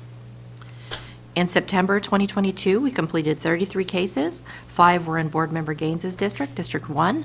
10 were in Member Cohen's district, District 2. 11 were in Member Vasquez's district, District 3. And 7 were in Board Member Schaefer's district, District 4. Of the 33 cases, 7 were in the administrative category and 26 in the valuation category. The administrative category includes topics such as creating and mailing of tax bills, refunds, penalty cancellations, defaulted taxes, access to data, special assessments, or direct levies on a property tax bill. The valuation category includes topics such as change in ownership, declines in value, assessment appeals, exemptions, exclusions, new construction, enrollment of value, general property taxation. With respect to the administrative category, and it's 7 in total, 4 pertain to delinquent or defaulted taxes, and 3 involved other concerns, such as a property tax postponement program for seniors. With respect to the valuation category, and it's 6 cases in total, 7 pertain to actual enrollment of values, 4 pertain to change in ownership, 1 case pertained to decline in value, 7 cases pertain to exclusions from reassessment, 4 involved exemptions, and 3 involved general property taxation. To provide some additional insight on the specific types of exclusion and exemption cases, I offer this further breakdown. For the 7 cases involving exclusions from reassessment, 4 pertain to the parent-child exclusion, and 3 pertain to base year value transfers for persons age 55 and over. 3 of the 4 parent-child exclusion cases fell under prior law, Proposition 58, since the transfers occurred before February 16, 2021. And that was the effective date for Proposition 19's intergenerational transfer exclusions. Well, 1 of the parent-child cases fell under current law of Proposition 19. With respect to the 3 cases pertaining to base year value transfers, 2 occurred during current law under Proposition 19, and 1 was under prior law of Proposition 60. For the exemption cases, 1 pertained to the welfare exemption, 1 for the homeowner's exemption, and 2 for the disabled veterans exemption. To provide some insight on the nature of the cases that our office works on to assist taxpayers, I offer some additional information on this case to highlight the work that our office does and how we help the taxpayer. An example of a case that our office helped resolve involved a taxpayer representative who contacted our office about property that was held in 2 trusts, a marital trust and a survivor's trust, where one of the owners died over 20 years ago, and the other owner had died more recently in 2020. In both instances, the assessor's office was not notified of the change in ownership for the property that resulted from the death. And portions of one trust had transferred ownership to the trustor's children, but the property had not been reassessed. A claim for the parent-child exclusion for reassessment had not yet been filed, claiming the exclusion from reassessment. Our office explained that upon the death of a property owner, the assessor's office should be notified about the change in ownership, even if the property is held in trust. We also indicated that although the recording of documents is not within our area, generally an affidavit of death or affidavit of death of trustee should be recorded with the county recorder's office shortly after the death to reflect that the decedent no longer owned a property through the trust. A change in ownership occurred for this transaction pursuant to Section 480 due to the death since interest in the property owned in the trust become those of another party. We explained that the first death would not result in a reassessable change in ownership because the ownership passed to the decedent's spouse. However, the second death would, and unless the transaction qualified for exclusion from reassessment under law, that would be subject to reassessment. The taxpayer's representative indicated that the beneficiaries of the trust were the decedent's children and grandchildren. So we explained that generally in order to receive the parent-child exclusion as of the change in ownership date, the claim form must be filed within 3 years of the date of change in ownership. In this case would be the date of the last parent's death. However, since the property had not yet been reassessed for the change in ownership and they still owned the property, they could still file a claim for exclusion and receive exemption from basically the date of change in ownership. And that was based on a provision of law stating that the claim is still considered timely if filed within 6 months of the date of mailing of the notice of supplemental assessment. We made sure that the taxpayer knew to use claim form BOE 58AH to file for the parent-child exclusion since the death occurred before the February 16, 2021 effective date of Proposition 19. We also reminded them that the death occurred if the death had occurred on or after that February 16th date, that it would not have qualified for the parent-child exclusion, since the property owned by the trust was a commercial property, in case they were considering transfers of interest in the future.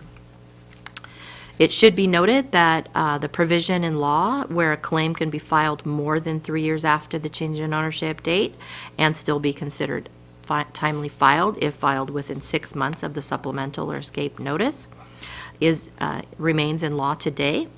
It is part of Proposition 19's implementing legislation in Revenue and Taxation Code Section 63.2 as well.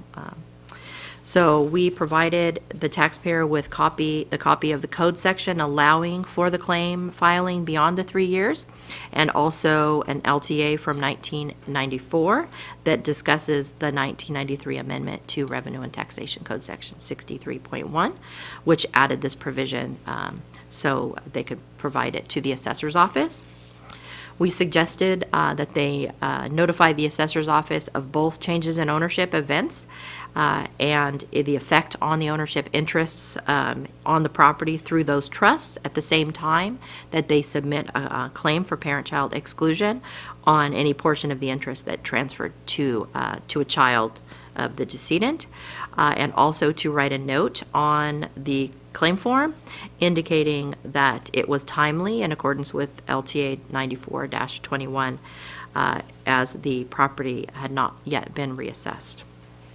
The taxpayer representative has our contact information should they need further assistance once the claim is filed. The next item that I would like to report on to the members is work associated with Proposition 19 education and outreach for taxpayers. As you are aware, our office completed work on 8 information sheets to help taxpayers understand property tax laws and exclusions available to them that could result in property tax savings. That completed our update to existing information sheet that we published from 2018 through June of 2020 to reflect changes due to the passage of Proposition 19. They are published and available on the BOE's website under the TRA page. An LTA announcing the availability of these information sheets it will be issued shortly and posted to our agency's website. At future board meetings, the TRA office will provide further updates on the activities of the TRA office to keep you informed. That concludes my update, and I'm available to answer any questions. At this time, I am going to take the opportunity to address a question that was posed to Chief Deputy Director Ms. Lisa Renati during her presentation by Member Vasquez. So you had asked if we had been hearing from people about Proposition 19 and if they thought it was what was intended. And at the August 2022 board meeting, as part of the Taxpayer Bill of Rights hearing, many people submitted comments about Proposition 19, some of which expressed concerns about changes in law specific to the intergenerational transfer exclusion, parent-child transfers, and basically the loss of not being able to pass on the property tax savings through that exclusion for commercial properties and industrial properties or rental properties, basically. So generally, people do like the base year value transfer provisions of Proposition 19, but the focus, I guess, any comments that we hear during that hearing, as well as other contacts direct with our office, pertains to the April 1st, 2021 effective date. Some taxpayers, unfortunately, purchased properties before the April 1st effective date and thought that it was was effective basically when it was passed into law in November of 2020. Others may have thought that it was in place as of the January 1st, 21 lien date. So that's kind of where we're hearing. So when we are approached by taxpayers, I mean, we explain to them the law, and where it's shown as far as the effective date in the constitutional provisions, as well as the constitutional amendment that had it, as well as the code section. So they understand why they aren't able to take advantage of that exclusion due to the timing of when they bought or when they transferred it to their property. So that's kind of where we at. And we direct them to our resources on our website, as well as take that opportunity to direct them to our information sheets that they can use for themselves or pass on to friends that, may be interested in thinking about doing transfers in the future. Thank you. Mr. Vasquez. Thank you. Thank you for that response. So that was going to be one of my questions, but the second one I had is, I noticed in your report that the number of completed cases in September was almost twice as many in August. And I was wondering what you might attribute that to. I think the number of completed cases varies, depending on workload. But August, we were preparing for the Bill of Rights hearing a little bit, and I was also on vacation, so. Oh, okay. So I was out for almost 3 weeks. So. Thanks. Mr. Gaines. Yeah, thank you for your presentation, Ms. Thompson. And I was just wondering if maybe you could go through the process. It looks like we're in a recession state, and looks like property values are declining. Can you go through the process of what happens when we have a decline in property values and the opportunity for our constituents to ask for an adjustment to valuation? Yeah, that's kind of more of a technical question, but as it's a right of any taxpayer to file an appeal if they disagree with the assessed value that the assessors enroll for it in any year during the applicable appeal period. But assessors by law are required to assess property at the lower of its Proposition 13 factored base year value or market value.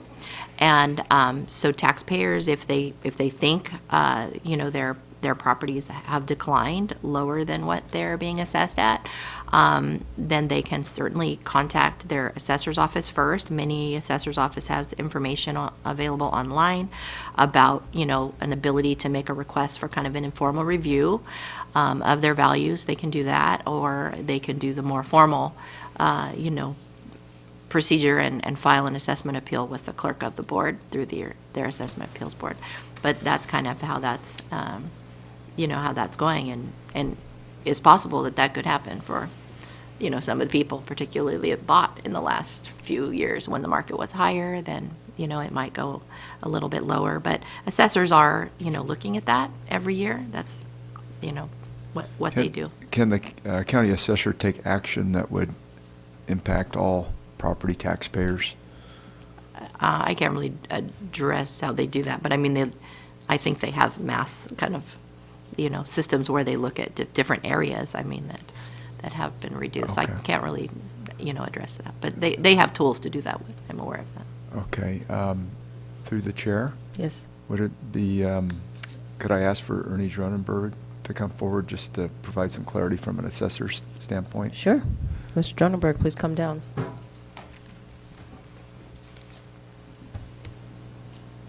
Good morning.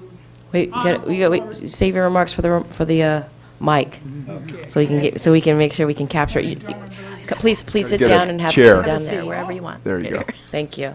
I was just planning to sit. But Yeah. the question is one that, I was elected in 2010, just after the 2008 massive drop. Yes. And if we had waited for everybody to apply, we would still doing applications for employees. So what we did is we did sales ratio studies of general areas, and then we came through and dropped. San Diego County at that time had about 850,000 appraisals. We came through and dropped over 275,000 with just an adjustment as a percentage into an area, and didn't wait for the people to apply, because it's the assessor's responsibility to do it. It's not the taxpayer's responsibility to have to ask for it. So an assessor that is looking to take care of things quickly and most efficiently will go out and do an assessment of general areas within their county and make an adjustment. And they can make adjustment to the whole county or just a piece. It doesn't have to be an individual home. Okay, thank you for that clarity, and we'll have to see what happens with the economy. None of us know, but I'm just, if we're going into a decline, we've got higher interest rates. It's just nice to know kind of what the options are. Thank you for providing the clarity for me. And right now, we're looking at maybe 2 years, the last 2 years, somebody that purchased with that, they're our target right now, and we're watching them Okay. closely to see just how much they're dropping, and then we might go, and we can sort by changes and then go and attack those. But that's just what we are doing in San Diego. Wonderful.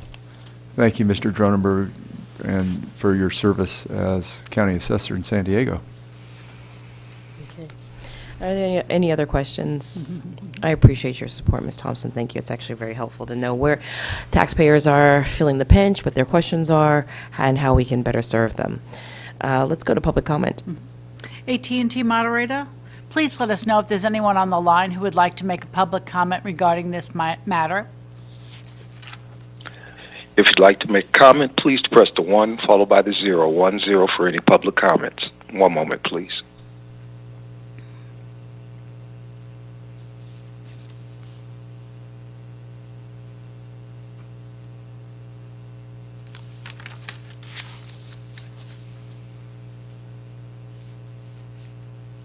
There are none in queue at this time, Madam Chair. Please continue. Thank you very much. I appreciate that. Mr. Cicchetti, do we have, Ms. Cicchetti, please call the next item.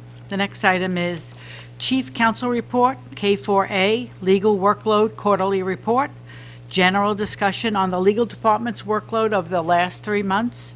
This matter will be presented by Mr. Nanjo. Thank you, Mary. Good morning again, Chair Cohen, Vice Chair Schaefer, and members of the board.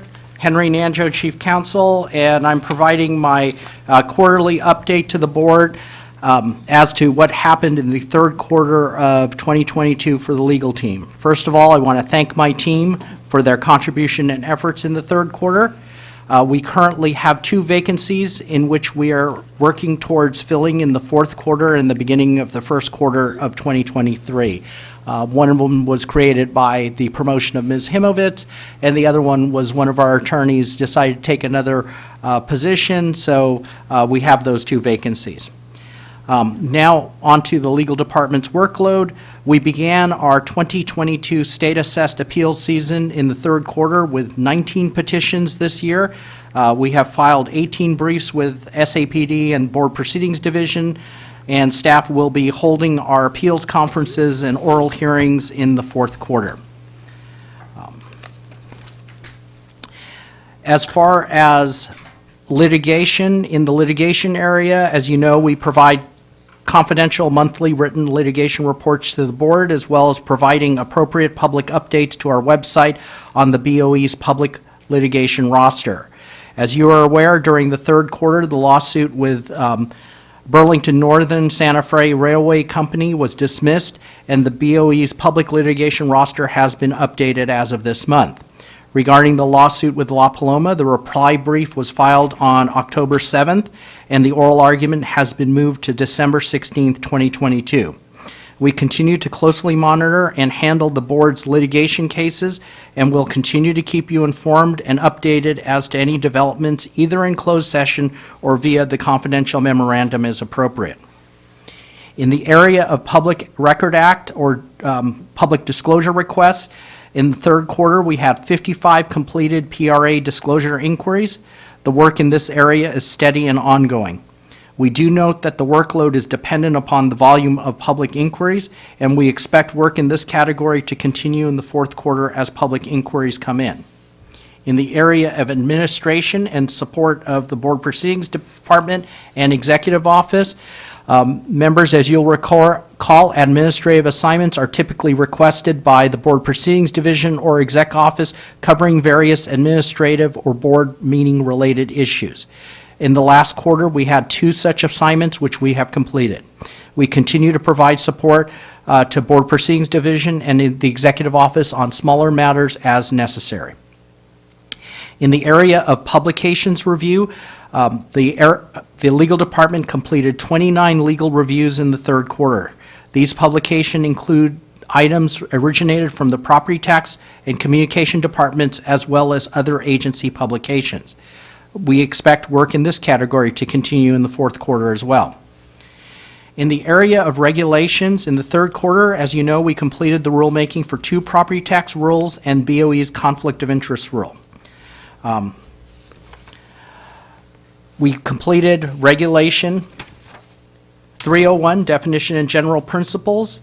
After the board adopted the rule in June of 2022, the staff submitted the rulemaking file to OAL, and OAL approved this rule with an effective date of August 25th, 2022. Regulation 905, Assessment of Electric Generation Facilities. After the board adopted the rule in 2022, staff submitted the rulemaking file to OAL in July, and OAL has approved this rule with an effective date of July 28th, 2022. The other regulation that I am pleased to announce that we have completed is Regulation 6001. This is the update to the board's conflict of interest schedules. And as you know, we received FPPC's approval on August 31st, 2022. OAL approved the rulemaking with an effective date of October 28th, 2022. So as of this coming year, 2023, we will be operating under our new conflict of interest schedules. With regards to our Prop 19 regulations, we continue to work toward make the emergency rules permanent. The board authorized staff in the third quarter to publish the notice of proposed regulatory action with other amendments. Staff submitted the rule to OAL to begin the 45-day comment period for the Proposition 19 regulations in September 2022. The first was the Property Tax Rule 462-520, exclusion from change in ownership, intergenerational transfers, and this was to clarify, interpret, and make specific the provisions of Section 63.2 of the Revenue and Taxation Code.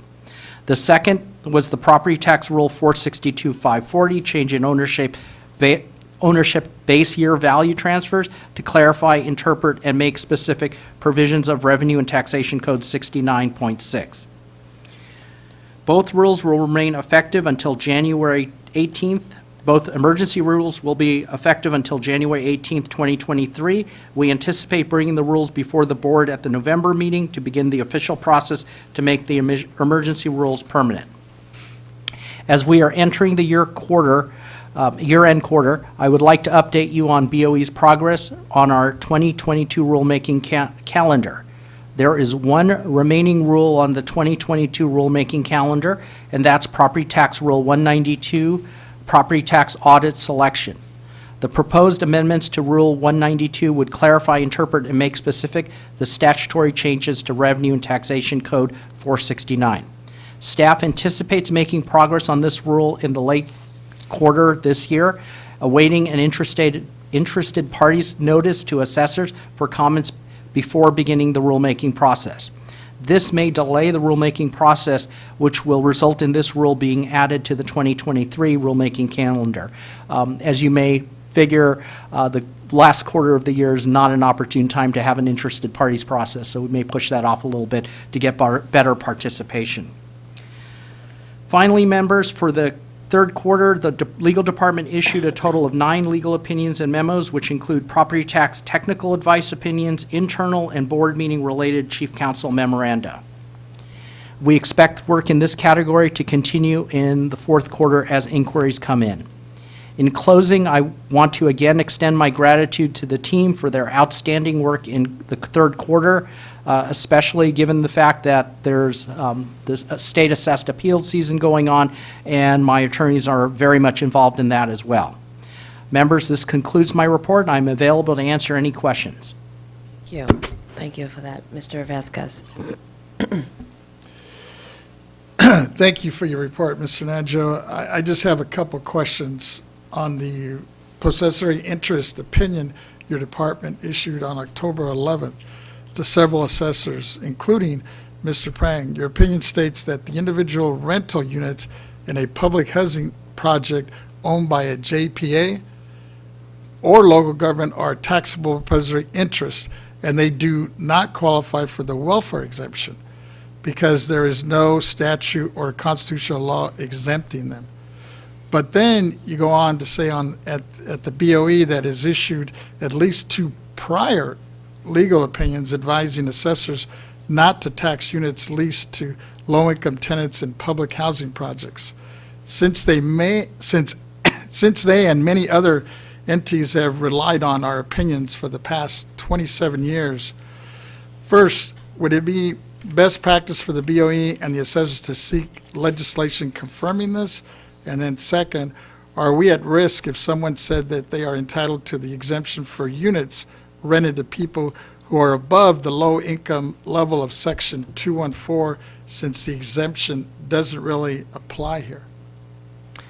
So to your first question, the memo does talk about the rather thin support for the position that we've taken. As indicated in that memo, what we've done is we tried to be consistent with the historical practice of the BOE, which has been relied on for many decades by the assessors and other entities out there. That being said, it would be up to the assessors and this board if they desire to bring legislation to bring more support to that. As far as anything above low-income housing, not collecting possessory interest on those items, because that opinion is limited to those facts, it'd be hard to argue that there should be an exemption, if you will, for anything above that. So we would strongly recommend limiting that, and as we indicated, there's some caution to even relying on that. So at the end of the day, I think it makes sense to, especially I'm looking at a building where they have like split rents, where they may be charging low income to some of the tenants and then market rate for others. I guess it's probably be legal for them to just prorate that at some point, and the assessors probably should take that up if in fact they are earmarking or working with some of those units for low income folks. Yep, thank you for that question, Member Vasquez. The challenge is really, it's very fact-specific. Because the JPAs have created a number of different scenarios and different structures, it's difficult for me to say at this point whether or not proration would be appropriate or what have you. It really would require kind of digging into the facts of the specific situation and very much working with the local assessor, because they're in a better position to kind of know where they're comfortable giving an exemption or not. Thank you. Absolutely. Okay. Follow-up question, if I could? Please, yes, answer. Because I think what Member Vasquez brings up is a great point, and to provide that clarity is really important. If you're counting on getting a welfare exemption and it's not coming through, and the project was based on low-income housing element to the project, are you saying that there are some cases where they're not getting the welfare exemption? That's what I'm hearing, and I'm wondering if at some point, as we move forward, maybe we need an LTA to kind of give at least some direction to the assessors. Yeah. Because I'd hate to see some of these developers that are trying to do the right thing and providing affordable housing being dinged or not able to qualify for the exemption. Right. And I mean, based on what we've learned in our workshop, a lot of those projects, sometimes it's a thin amount of revenue that makes a difference as to whether the project goes forward or not. So I'm supportive of getting that clarity. Appreciate it. And I see Deputy Director Young has come up, and he could provide a little bit more color commentary and details. Thank you, Henry, and thank you, Board, for the opportunity to address this. I want to make the distinction that our legal opinion asked about a possessory interest issue. It is separate and aside from the welfare exemption. What the individuals that are tenants to these units built by or acquired by the JPAs, they do not qualify under the welfare exemption. It is two separate issues.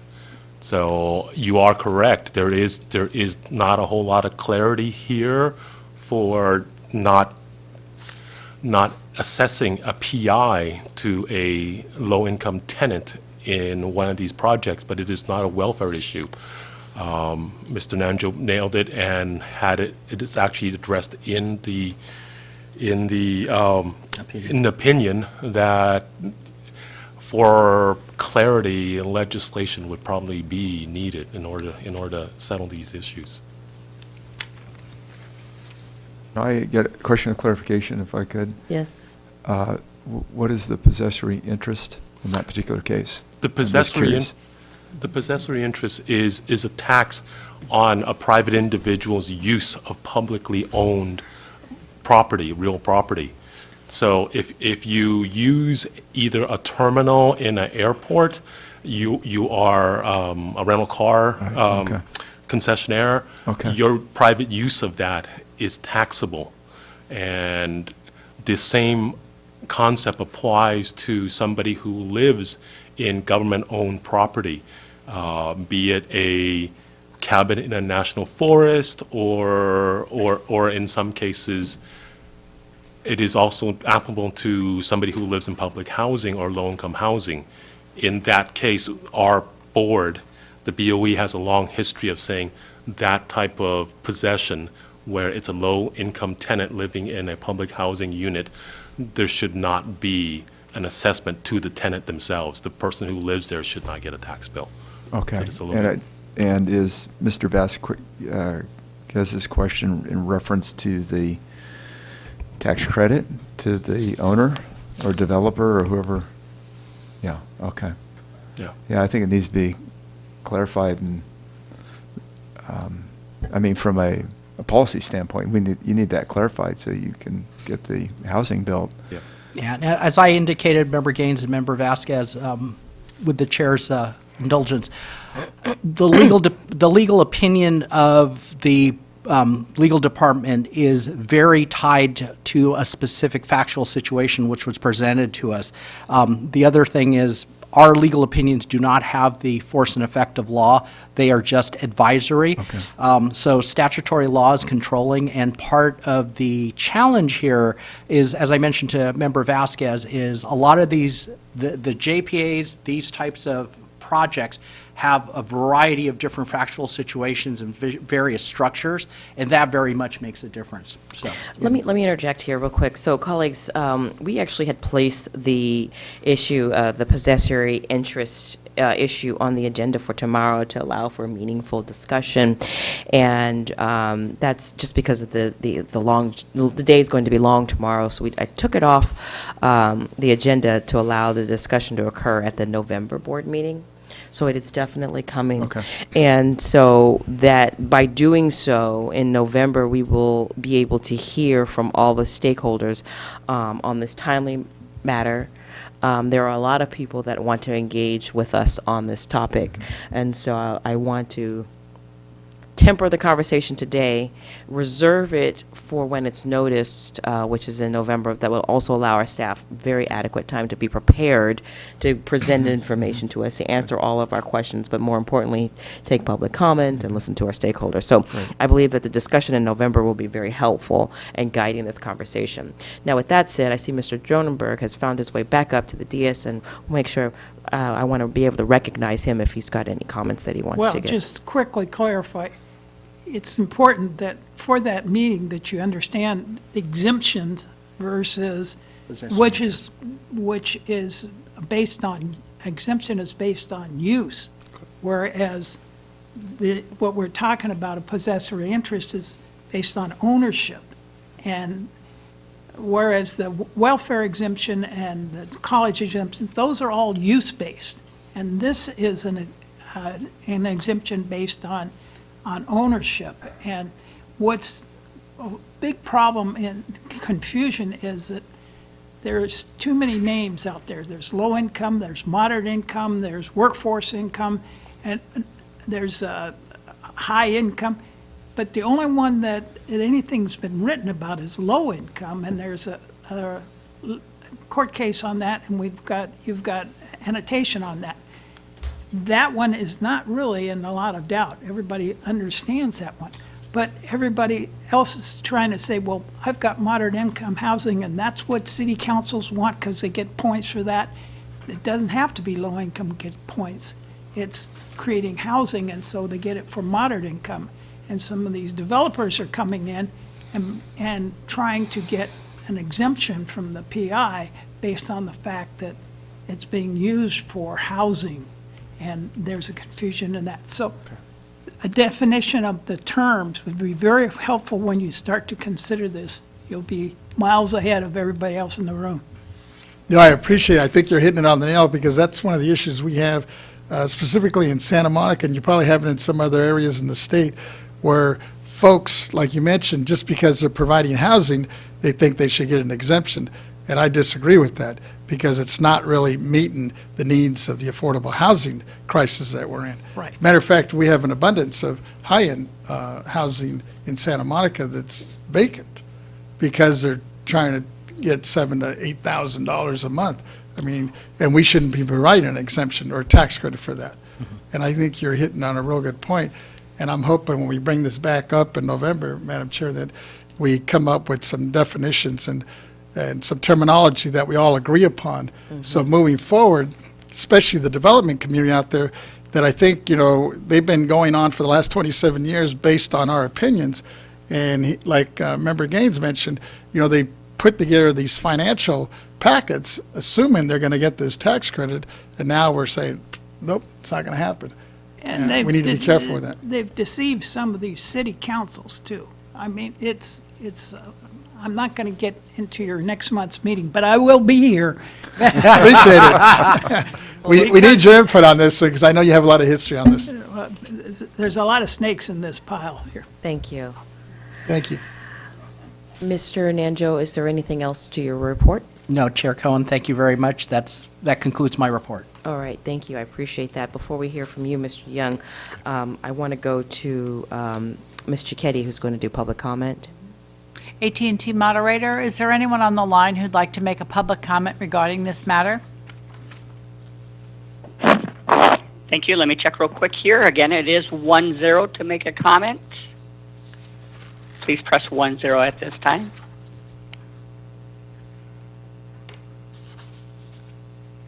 And giving it a minute, so far nobody in queue. Thank you. The next item? Just a minute, let me just double check with my team over here to see how they're holding up. Do we need to take a break? No? Everyone's okay? All right, thank you. We can continue. Perfect. Thank you. The next item on the agenda is Property Tax Deputy Director's Report, K4A, Operational Updates, report on the status of pending and upcoming projects, activities, and departmental issues, including Prop 19, implementation, actions, and guidance, letters to the assessors, appraisal training and certification, assessment practices surveys, and state assessed property. These items will be presented by Mr. Young and his team. Thank you, Mary. Good morning, Chair Cohen, honorable members of the board. David Young here for the record, Deputy Director of the Property Tax Department. Today, I will give you an update on our department's efforts to implement Prop 19. So far, we continue to monitor the progress of Property Tax Rules 462.520 and 462.540 as it works its way through the Office of Administrative Law for their review. As Mr. Nanjo already reported earlier, we anticipate that coming before the board next month. Correct. Second, staff is reviewing the need for any additional forms that may be required by Prop 19. We've already basically created about 7 new ones and updated a whole list of existing forms for that. So we're doing a second review to see if there's anything else that is currently needed. And also to chime in on Mr. Board Member Vasquez's question earlier on about Prop 19 implementation, our experiences for the Property Tax Department has been very similar to that of the TRA. As you well know, in 2021, we had many board meetings where people came in and provided testimony on the effects of Prop 19 on their ability to transfer property. By and far, the base year value transfer inquiries have been pretty, actually, it's been okay because Prop 19 expanded that benefit. Most of our inquiries have come on the intergenerational transfers. Prop 19 did three fundamental things to the ability to transfer property. One, it limited it to only residential property. Two, it not only limited to residential property, but it has to be the primary residence of both the transferor and the transferee. And then third, even if it is the primary residence of the transferor and transferee, and by the way, family farms does qualify as a primary residence, so it limited the benefit to $1 million. So it shrank down that benefit. So you can only transfer a certain type of property. It has to be the primary residence of both the transferor and transferee.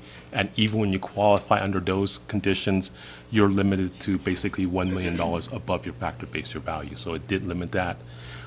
Other than inquiries that dealt with the administration of how do you apply for this and how do you get this type of benefit, most of them had to do with why is the benefit now smaller or less than what it used to be. So your question is it kind of what the voters expected? At least for the ones that are calling us, the answer is no. So, okay.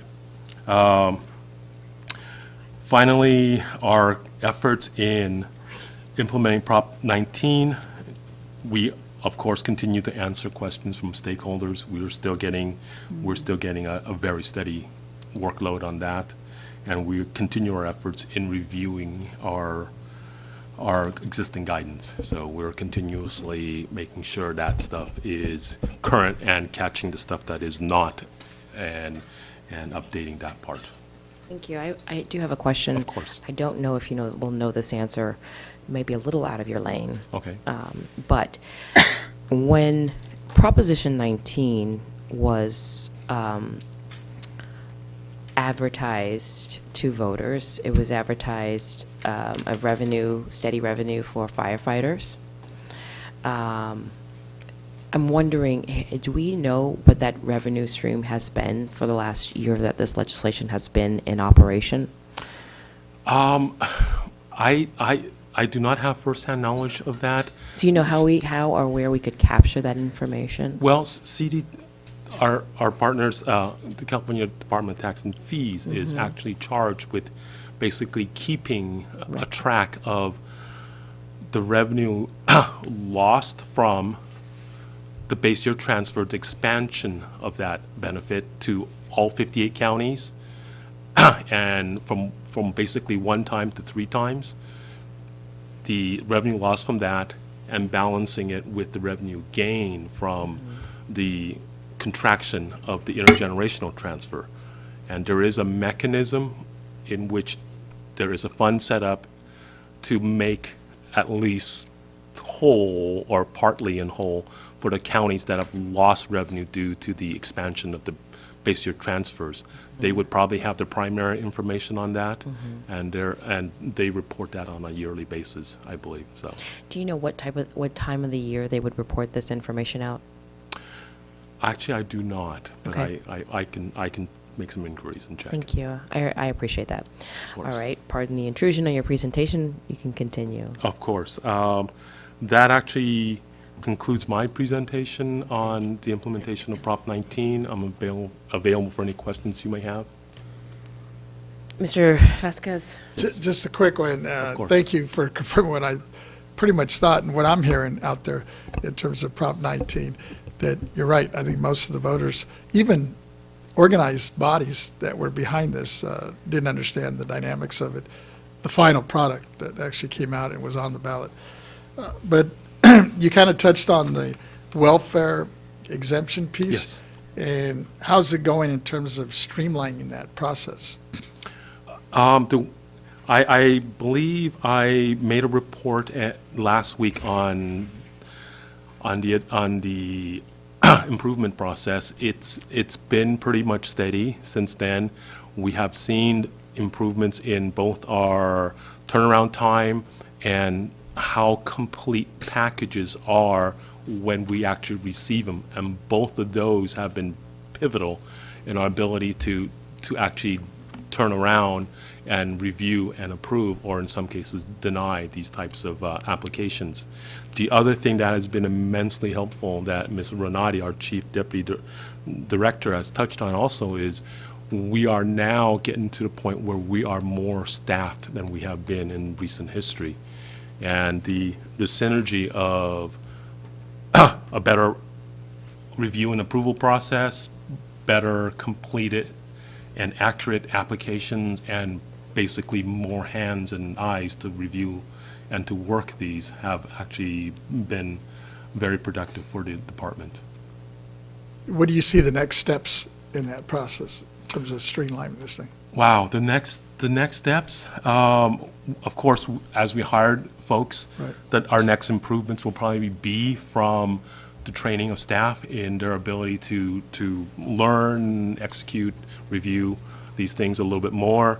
As always, we, with our partners in CDTFA, our system is relatively new on that, and there may be opportunities for an improvement in our computer system, in our tracking system. So we'll find synergies in our processing, our tracking, give more real-time look into how things are moving through our system electronically. Thank you. Of course. Mr. Gaines? Yeah, thank you. Can you provide more clarity on the exemption aspect of Prop 19? I know there's a lot of discussion about the ag exemption, and my understanding was that was $1 million per parcel, plus was it the initial purchase price? It's, Or- you are correct. Prop 19 fundamentally changed the intergenerational transfer. It was followed up by legislation, AB 539, that basically added some statute to it and included the family farm aspect to it. Mhm. And it is $1 million per parcel of a qualified family farm. Great. So Does that exemption apply anywhere else? That $1 million. per parcel Yeah. only applies to family farms. That's So, it? yeah. So- Okay, all right. That's what I thought. I want to make Okay. sure I didn't misunderstand what you had said earlier. Okay. Thank you. Of course. Okay. Well, I'd like to ask Ms. Stowers, you don't have to come to the table. I just want to ask that you ask what I asked of Mr. Young and direct it towards you, and that is if you could report back to the board on the collection of revenue that has been collected since Prop 19's passage. Mr. Young said that this information is collected and housed at CDTFA, and so maybe you could just inquire a little bit and either ask CDTFA to come back and report to us next month, or you report back on their behalf. And we can work with you a little bit more to fine tune that. Thank you. Thank you. Okay. Thank you. Please continue. Of course, thank you.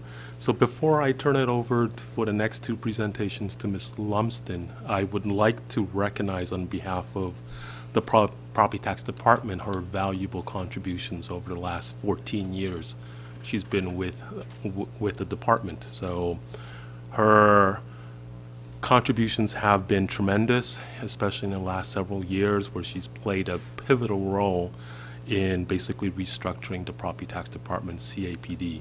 It is with a mixed heart. I'm happy for her, but sad for our loss that we celebrate her retirement. She leaves not only with 14 years with the board, but she came here with 18 years with the county assessor's office. So in total, 32 years of property tax administration walks out the door with her. So thank you for the opportunity to recognize Ms. Lumsden on her retirement. And with that, Ms. Lumsden. Thank you, Mr. Young, for those kind words. I appreciate that. Good morning, Chair Cohen and honorable board members. I'm Patty Lumsden, Chief of the County Assessed Properties Division, and today I will be providing you with a brief report on letters to assessors. And attached to the agenda this month is a memo on letters to assessors, which provides a list of all the LTAs that have been issued since our last board meeting, as well as a link to the BOE's website with all of the LTAs that have been issued to date. As of the date of the attached memo, BOE staff have issued a total of 47 LTAs during calendar year 2022, and 6 of those LTAs have been issued since our last board meeting. 2 of those LTAs were issued for assessment practices survey reports for Los Angeles County and for San Francisco City and County. We also issued an LTA that announces the annual interest component of the capitalization rate to be used in the valuation of enforceably restricted lands assessed under Revenue and Taxation Code Sections 423, 423.5, and 426. In accordance with Section 423 of the Revenue and Taxation Code, the BOE is required to determine and announce this interest component no later than October 1st each year.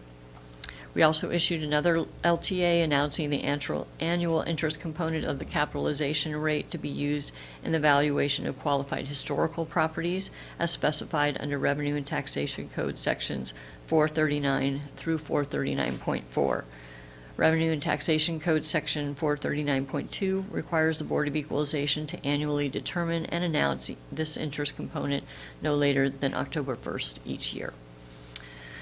And then finally, we did issue 2 letters to assessors to provide notice to the public regarding amendments to California Code of Regulations Title 18, Section or Property Tax Rule 462.520, which was the exclusion from change in ownership, intergenerational transfers, and also Section 462.540, change in ownership, base year value transfers.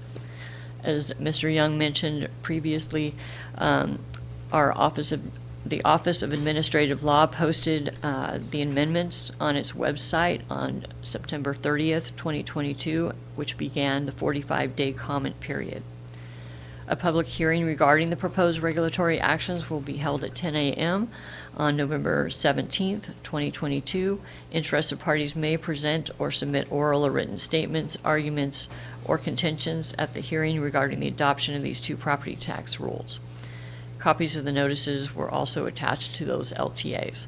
And that will conclude my report on letters to assessors, and I'm available to answer questions you might have. Thank you, Mr. Vasquez. Yes, thank you, Ms. Lumsden. And I was just wondering, I know we're going to be discussing this a little bit more in detail tomorrow with the assessors, especially on Prop 19, but I was just curious from your staff's perspective, do you think our rules have helped assessors who with this whole guidance on Prop 19, or are we still receiving quite a bit of questions from their offices? Well, I would like to think that these property tax rules have made it a little bit more, what's the right word? I mean, they give examples and ways to interpret the code sections. They're helping to implement those code sections. We also have Revenue and Taxation Code Section 63.2, as well as Section 69.6, which also help implement that Prop 19. We're going to continue to get questions for probably years to come. I mean, we still get questions about Proposition 13, so I mean, it's something that's going to evolve as time goes on, and more questions will come up and different scenarios and ways to do things, and I think we'll be seeing this for quite some time, but I definitely think that these property tax rules have assisted in implementing and making it more clear. Clarity was the word I was looking for, to clarify some of these interpretations of, of the code sections and the Proposition 19 itself. So, yeah, I'd like to think that they've helped quite a bit. And then, if I could say one more thing, the other thing too is in putting these property tax rules together, I know our legal department worked with the property tax department as well as with the CAA and getting these, together and asking for comments, and then plus the public as well. And so I think that they were put through a pretty good interested parties process in, putting them forward, so. No, thank you. And once again, just wanted to thank you for your service, and specifically you and your staff for dealing with especially these training classes despite COVID, during that whole COVID period. I really appreciate that. Yes, well, thank you very much. And my staff, like I said, worked really hard in making that all happen. So I appreciate those comments. Thank you. Mr. Gaines, any Mr. Schaefer? No? Thank you. Thank you. Mr. McCool? Oh, Ms. Lumsden, I believe you have I'm one sorry. more One more? report? For Yes. Thank you, Mr. Young. Okay. Again, Chair Cohen, honorable board members, I'm Patty Lumsden, Chief of the County Assessed Properties Division, and I will now be giving you a report on the BOE's Appraisal Training and Certification Program. And posted to our website is the Appraiser Training and Certification Schedule for 22-23 fiscal year, and which we have scheduled 33 classes covering 8 courses. And as I've mentioned in past meetings, this is more than what we've offered in the past. Last year, we were only able to offer 23 classes, covering only 5 courses. So we've definitely made improvements from last year in what we've been providing. And in addition to that, this fiscal year, we were also able to offer both in-person classes both in-person conducted classes as well as virtually conducted classes. So far for 22-23 fiscal year, we've completed 9 of those classes, and 3 were completed since our last board meeting. So we offered Course 3, which is the Residential Appraisal Procedures, taught in person by BOE staff, and was held in Bakersfield, which is in Kern County. We also taught Course 2A, which is the Replacement Cost Estimating of Residential Structures. This was taught virtually by BOE staff through Microsoft Office Teams. And then we also offered Course 120, Investment Mathematics and Financial Calculators, which was taught in person by a Los Angeles County staff member, and it was taught in San Bernardino, which of course is in San Bernardino County. And that will conclude my training certification report, and I'm available to answer any questions you might have.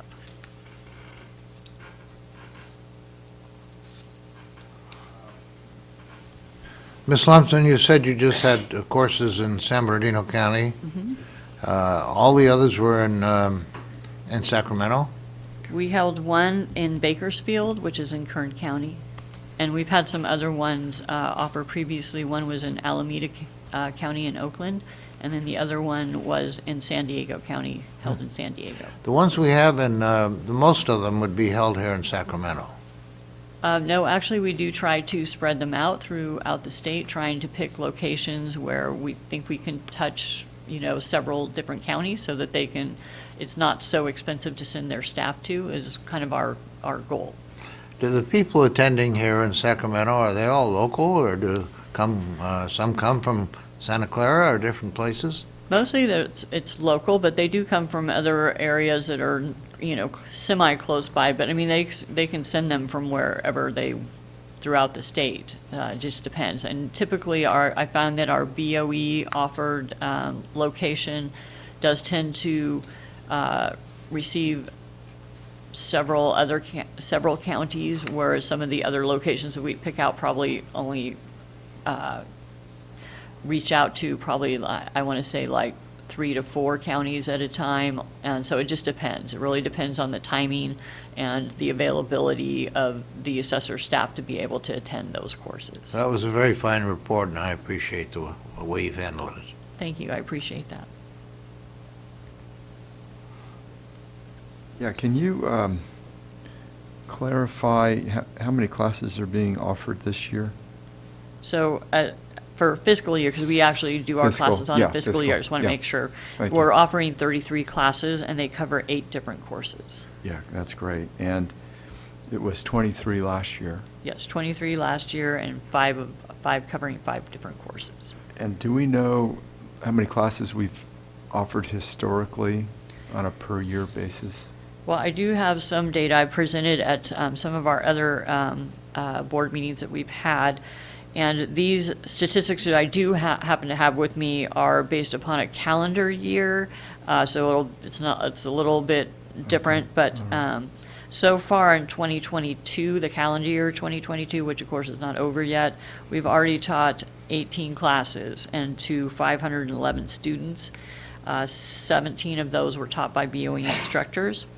In 2021, we were able to teach 18 classes, which is, like I said, that's where we're at right now, and we still have more classes to teach the rest of this year. And then we taught a total number of students of 578, but keep in mind those were all taught virtually. And then for BOE instructors, we had 18 BOE instructor classes and no additional instructors from other counties, whereas this year we've so far had one other instructor from another county teach for us. Yeah, that's fine. Thank you. I just want to recognize you because you're going out in a boom here. That's what I was I mean, hoping we've got for. 33 classes this year. Yeah, that's where we were. That's Right, what so we were we working went from towards. 23 to 33.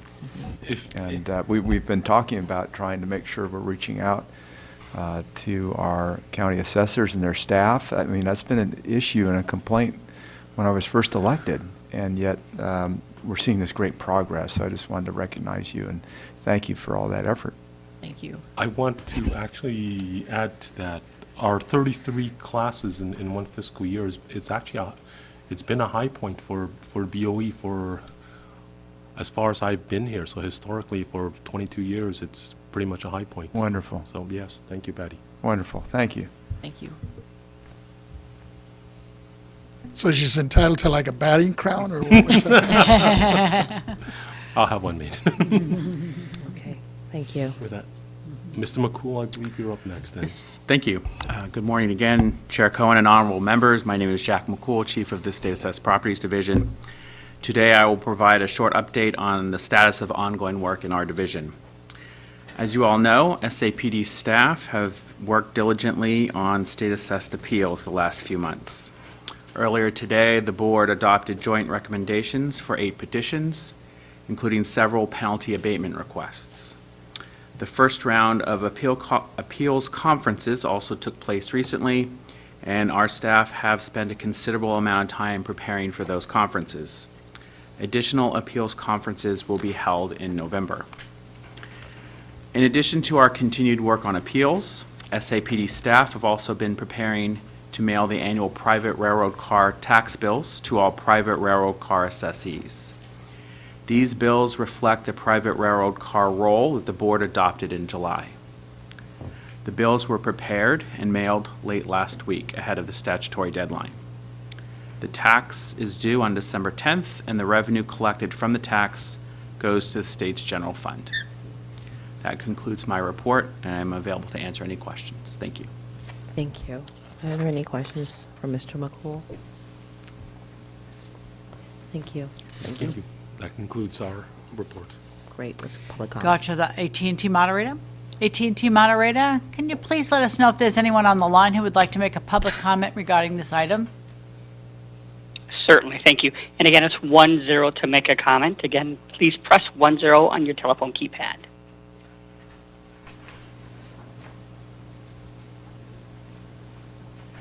And currently nobody in queue. Thank you. Let's continue with the agenda. Let's call We the can next- continue with the agenda if you'd like, yes. Thank you. The next item on the agenda is Legislative Research and Statistics Division Chief's Report, K5A, Legislative Issues, Update on Administrative and Program-Related Legislative Bills Impacting the BOE. This item will be presented by Mr. Weatherby. Thank you. So good afternoon, Chair Cohen, Vice Chair Schaefer, and honorable members of the board.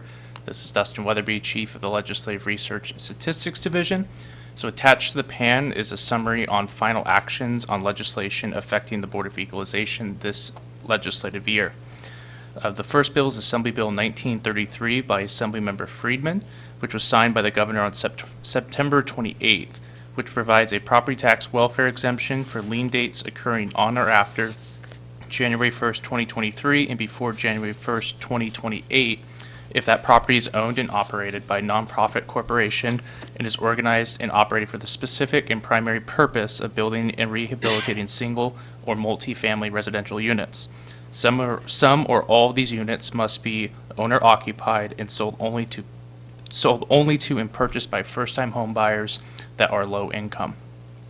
The second bill is Senate Bill 989 by Senator Hertzberg that was signed by the governor on September 28th, which allows taxpayers to defer payment of local property taxes with penalty and interest relief if they have claimed a Proposition 19 property tax relief with the county assessor and have requested deferment with the county assessor within 1 calendar year, but before January 1st, 2024, within receiving the first tax bill for the property. So this bill only applies to Los Angeles County, but other counties may comply by adopting a resolution of the Board of Supervisors after the board has consulted with various local elected officials. And finally, the Senate Bill 518 by Senator Laird. This was signed by the governor on September 28th, and it requires the BOE upon request to provide confidential taxpayer information on the wine grower tax return and schedule for returns filed on and after January 1st, 2023, unless that taxpayer is a natural person. Returns will include an opt-out box for taxpayers who do not wish to have their confidential taxpayer information shared publicly. So will conclude my presentation on this item, and I'm available to answer any questions. Thank you. Mr. Vasquez. One quick one. You mentioned Hertzberg's bill on this deferment piece. Do we have or do you have a guesstimation what kind of revenue loss? Because obviously that's going to hurt some of the counties, especially in LA, the entities that rely on that income. No, I do not. I'll just echo the comments by Mr. Young earlier. Any revenue loss would be attributable and housed by the CDTFA. Thanks. All right, on this end. Yeah, Mr. can you go Gaines? through that explanation again in terms of what the bill does? For 989? Yes. Okay, so essentially, if a taxpayer has bought and sold a property and they claim a base year value transfer under Prop 19, and they request that with the county assessor, and they request a deferment, they have 1 calendar year to request that deferment, but before January 1st, 2024. So if the base year value transfer isn't processed in time, they can defer the payment of those taxes until the county assessor has time to process that package. Okay. So it just provides a little taxpayer assistance, because what was occurring is in some counties, taxpayers would sell their principal home, buy a new home in a different county maybe, and the county assessors hadn't processed those claims yet, and they would receive a full property tax bill for the Right. value of the property. Right, So that hit the taxpayers would news, go didn't it? from a low base year Yeah. value to suddenly very high Yeah. one. I So I was remember just trying to provide a little flexibility for assessors to catch up on some backlog. hearing a story about that in the media. Maybe there are more than one, but it sounds like, I don't think there'd be, to Mr. Vasquez's question, I don't think there'd be much of a revenue hit, would it? Because it's just giving an extra year for them to figure it out and get that money to the taxpayer, that credit? Yes, in a way. But there will be some counties that will inevitably possibly lose revenue depending on where the transfers occur. True, but that's true with Prop 19 anyway. So he's just trying to provide relief? Yeah, this would just delay revenues. Again, Mr. okay. Young will recognize him. Thank you. Mm-hmm. No, Mr. Weatherby has that correct, and yes, Mr. Gaines, Board Member Gaines, it's basically a delay in collecting the revenue. So if there is revenue loss, it's only the present value thereof, the collection. But the counties should basically square up specifically with this change in 989. So yeah, it should be. Great, thank you. Okay, thank you so much, thank you. Just a second, Ms. Stowers, I was wondering if this revenue has impacted our department, our agency in any way? Have the base year. So has the changes in this law impacted our business as an agency, the changes in the law?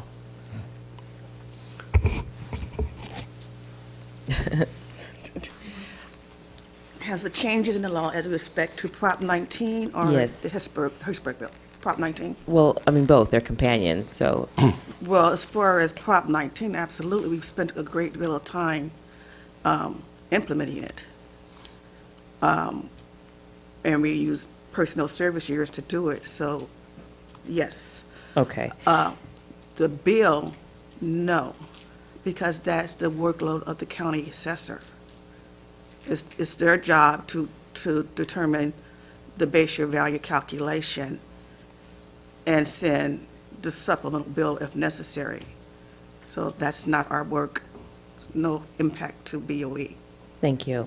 So colleagues, I think what I'm going to do is make a recommendation that we have the executive director evaluate all statutory changes and report back to us the impact that it has had on the agency. So for instance, are we able to easily absorb the additional responsibilities, or do we need to staff up? These are all changes, so we can continue to work together on that report back. Question of clarification? Yes. Could that also include counties, county assessors' offices? That's a good question, yeah. We could certainly widen it. I'm yeah, just and thinking, have the county you know, assessors. what is their impact? We work so closely with them. So this is not something that's going to be turned around very quickly, obviously, connecting with at least all 58 county assessors, and certainly those that will be able to participate in the discussion. But again, I just want to emphasize the changes in this legislative session. That's it. I don't want to go back 5 years, even last year, just in this legislative session. Just curious to know how these changes have impacted our ability to do our job. Could you restate the request? Then? Yes, so I just wanted to make a recommendation that we have the executive director evaluate all statutory changes and report back to us the impact that it has had on the agency. So, I'm sorry, I forget your name. Mr. Weatherby. Thank you, Mr. Weatherby. Mr. Weatherby comes in on a monthly basis and he reports to us the changes, things that are going on in the legislature that has an impact on the Board of Equalization. I just want to know, this entire session, how have those legislative changes impacted us? Okay. So question of clarification, so would that be fiscal and labor, or? Yes, that includes all of the above. Okay, that'd be good to know. Mr. Vasquez? Yes, I was wondering if, in that information gathering piece, that if they could include, I know the governor just recently signed 3 affordable housing bills. I think it was AB 2011, SB 886, and AB 2221, which all 3 of them pretty much are going to have an impact in terms of uses, you know, from commercial spaces now to residential uses. And I'm wondering the financial impact that would have. And I don't know if that's something, once again, it's probably CDTFA that collects that, and if it is, if we can gather that and include that, that'd be, I think that'd be helpful. So, I see looks of confusion. What is so confusing? Ms. Stowers, we'll start with you, and then we'll go to you, Mr. No, I was Weathersby. clear on your direction. Mhm. You're asking for the bills that were signed. You want analysis of the impact on the agency, Correct. whether it's workload or revenue. Right. What, for everything that was signed? Yes, ma'am. Okay, Yes, I'm ma'am. clear on what you're asking Okay. for. And Yeah, on the well- county assessor's office as well. And as now, this. that's the part, for us to survey the workload on the county assessors, we can ask. That's what I'm asking. Yeah, we We're can- asking. And also, I'm asking, making this request with the understanding that you probably won't have anything for us by next month.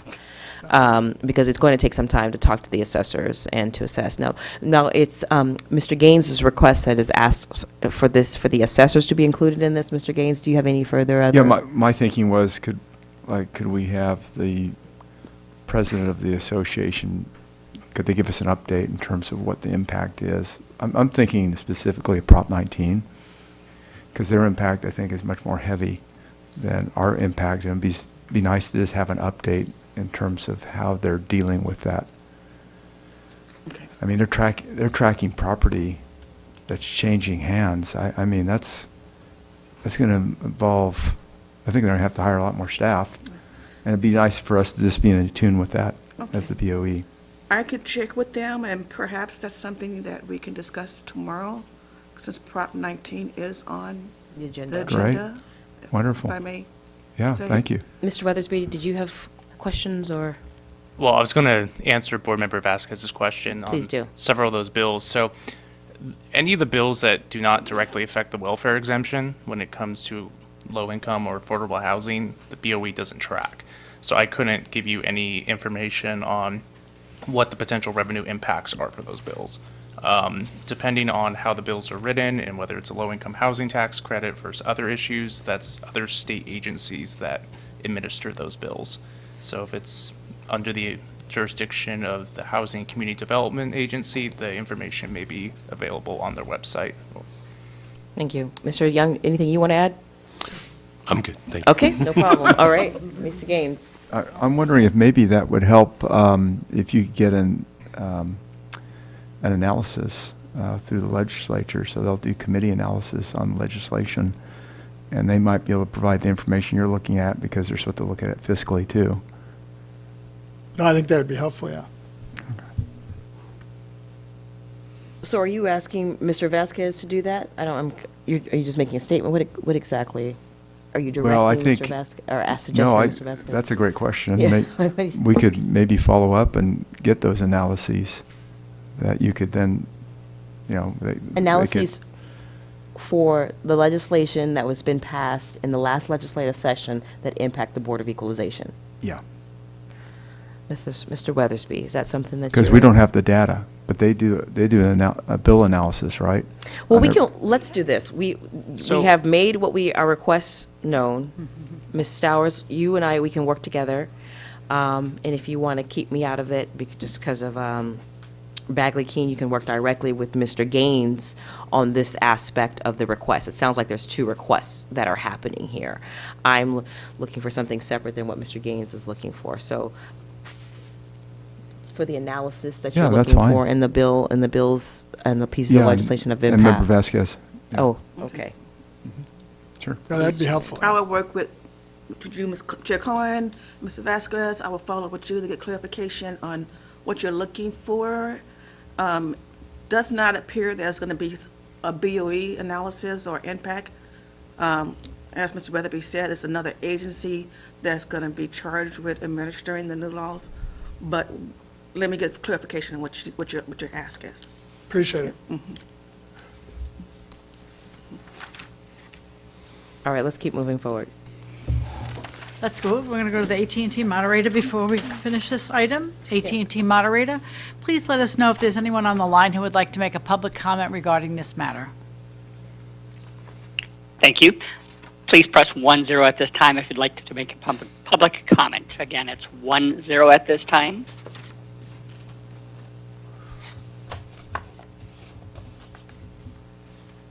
And no comments in queue at this time. All right, thank you. Thank you very much. So there's no action taken on those particular items that we heard. They were informational. And at this time, it's 12:15. I'd like to break for 1 hour lunch. We just have a few items, but yes, we It's can. true, we do have a few more items. I mean, if people want to continue to go forward, we can, but I want to be respectful of the staff. Nobody wants to make a decision? All right, I'll make a decision, we'll keep going. Okay. The next item on the agenda is Public Policy Hearing, M1, Proposition 19, Implementation. There are no planned staff reports or external speakers for this agenda item for this month's meeting. However, persons who wish to address the board on this topic as a public comment may do so. AT&T moderator, we have no one who's come forward or no written comments on this matter. So I'll go to the AT&T moderator on that. Thank you. And it again is 10 to make a comment. Please press 10 at this time. And currently no comments.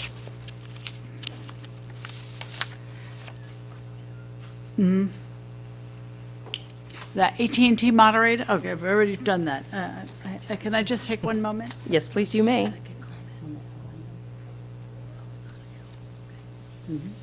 I apologize. We do have a public comment, but it's on Okay. the next, it's on the next item. It's on the next item. All right, well, Excuse let's me. go to the next item. Public Policy Hearing M2, Impact of Public Calamities on Property Tax Administration, County Boards of Equalization, Assessment Appeal Boards, AAB, Remote Hearings. There are no planned staff reports or external speakers for this agenda item for this month's meeting. However, persons who wish to address the board on this topic as a public comment may do so. We have no written comments or anyone in the audience who'd like to make a comment, so I'm going to go to the AT&T moderator. Please do. AT&T moderator, please let us know if there's anyone on the line who would like to make a public comment regarding this matter at this time. And if so, please press 10 at this time. Again, it's 10. And nobody in queue. The next item on the agenda is N, public comment on matters not on the agenda. Persons who wish to address the Board of Equalization regarding items not on the agenda may do so under this item on the agenda. Please note that the board cannot take action on items not on the agenda. However, the board can schedule issues raised by the public for consideration at future meetings. We do have a written comment. I have no one in the audience, so we'll go to the AT&T moderator first. AT&T moderator, do we have anyone on the line who'd like to make a public comment at this time? In public comments, please press 10. Currently no comments in queue. The public comment that came in writing before this meeting on our webpage is from Kathy Brousseau. Hi, I wanted to know if it was true that persons over the age of 65 does not have to pay property taxes in California. Thank you. Thank you. That's it. All righty. Our last item is closing remarks. All right, thank you very much. So, in closing remarks, what I'd like to do is just make the notion that we adjourn our meeting in honor of Miss Rosemary Kinney, who was... What's going on? Nothing. Okay. On behalf of the board, I'd like to express our sincere condolences regarding the passing of Miss Rosemary Kinney. As stated earlier in our meeting, in the executive director's report, she worked 28 years and was well known throughout the state as a preeminent property tax legislative analyst and a valued member of our BOE family. Her incredible spirit, heart for others, and valuable contributions to the property tax community friendship will be deeply missed. We extend our thoughts and prayers to her husband, Dean, who served as Executive Director of the Board of Equalization and as Chief of the Property Tax Division. So to the entire Kinney family, they have given a lot to this organization, and we are eternally grateful. Thank you. Colleagues, I don't know if there's any other closing remarks. If not, I think we can close this meeting. We're going to recess this could I meeting. And we're going to thank you. We'll recess this meeting for our schedule tomorrow. Just one comment, reference to the caller. Maybe she was I'm wondering if she's referencing base year value, which is Prop 19, which would go into effect at age 55. Thank you for the acknowledgement of the public comment. Thank you for all that acknowledged the Kinney family, and we are in recess till tomorrow. Thank you.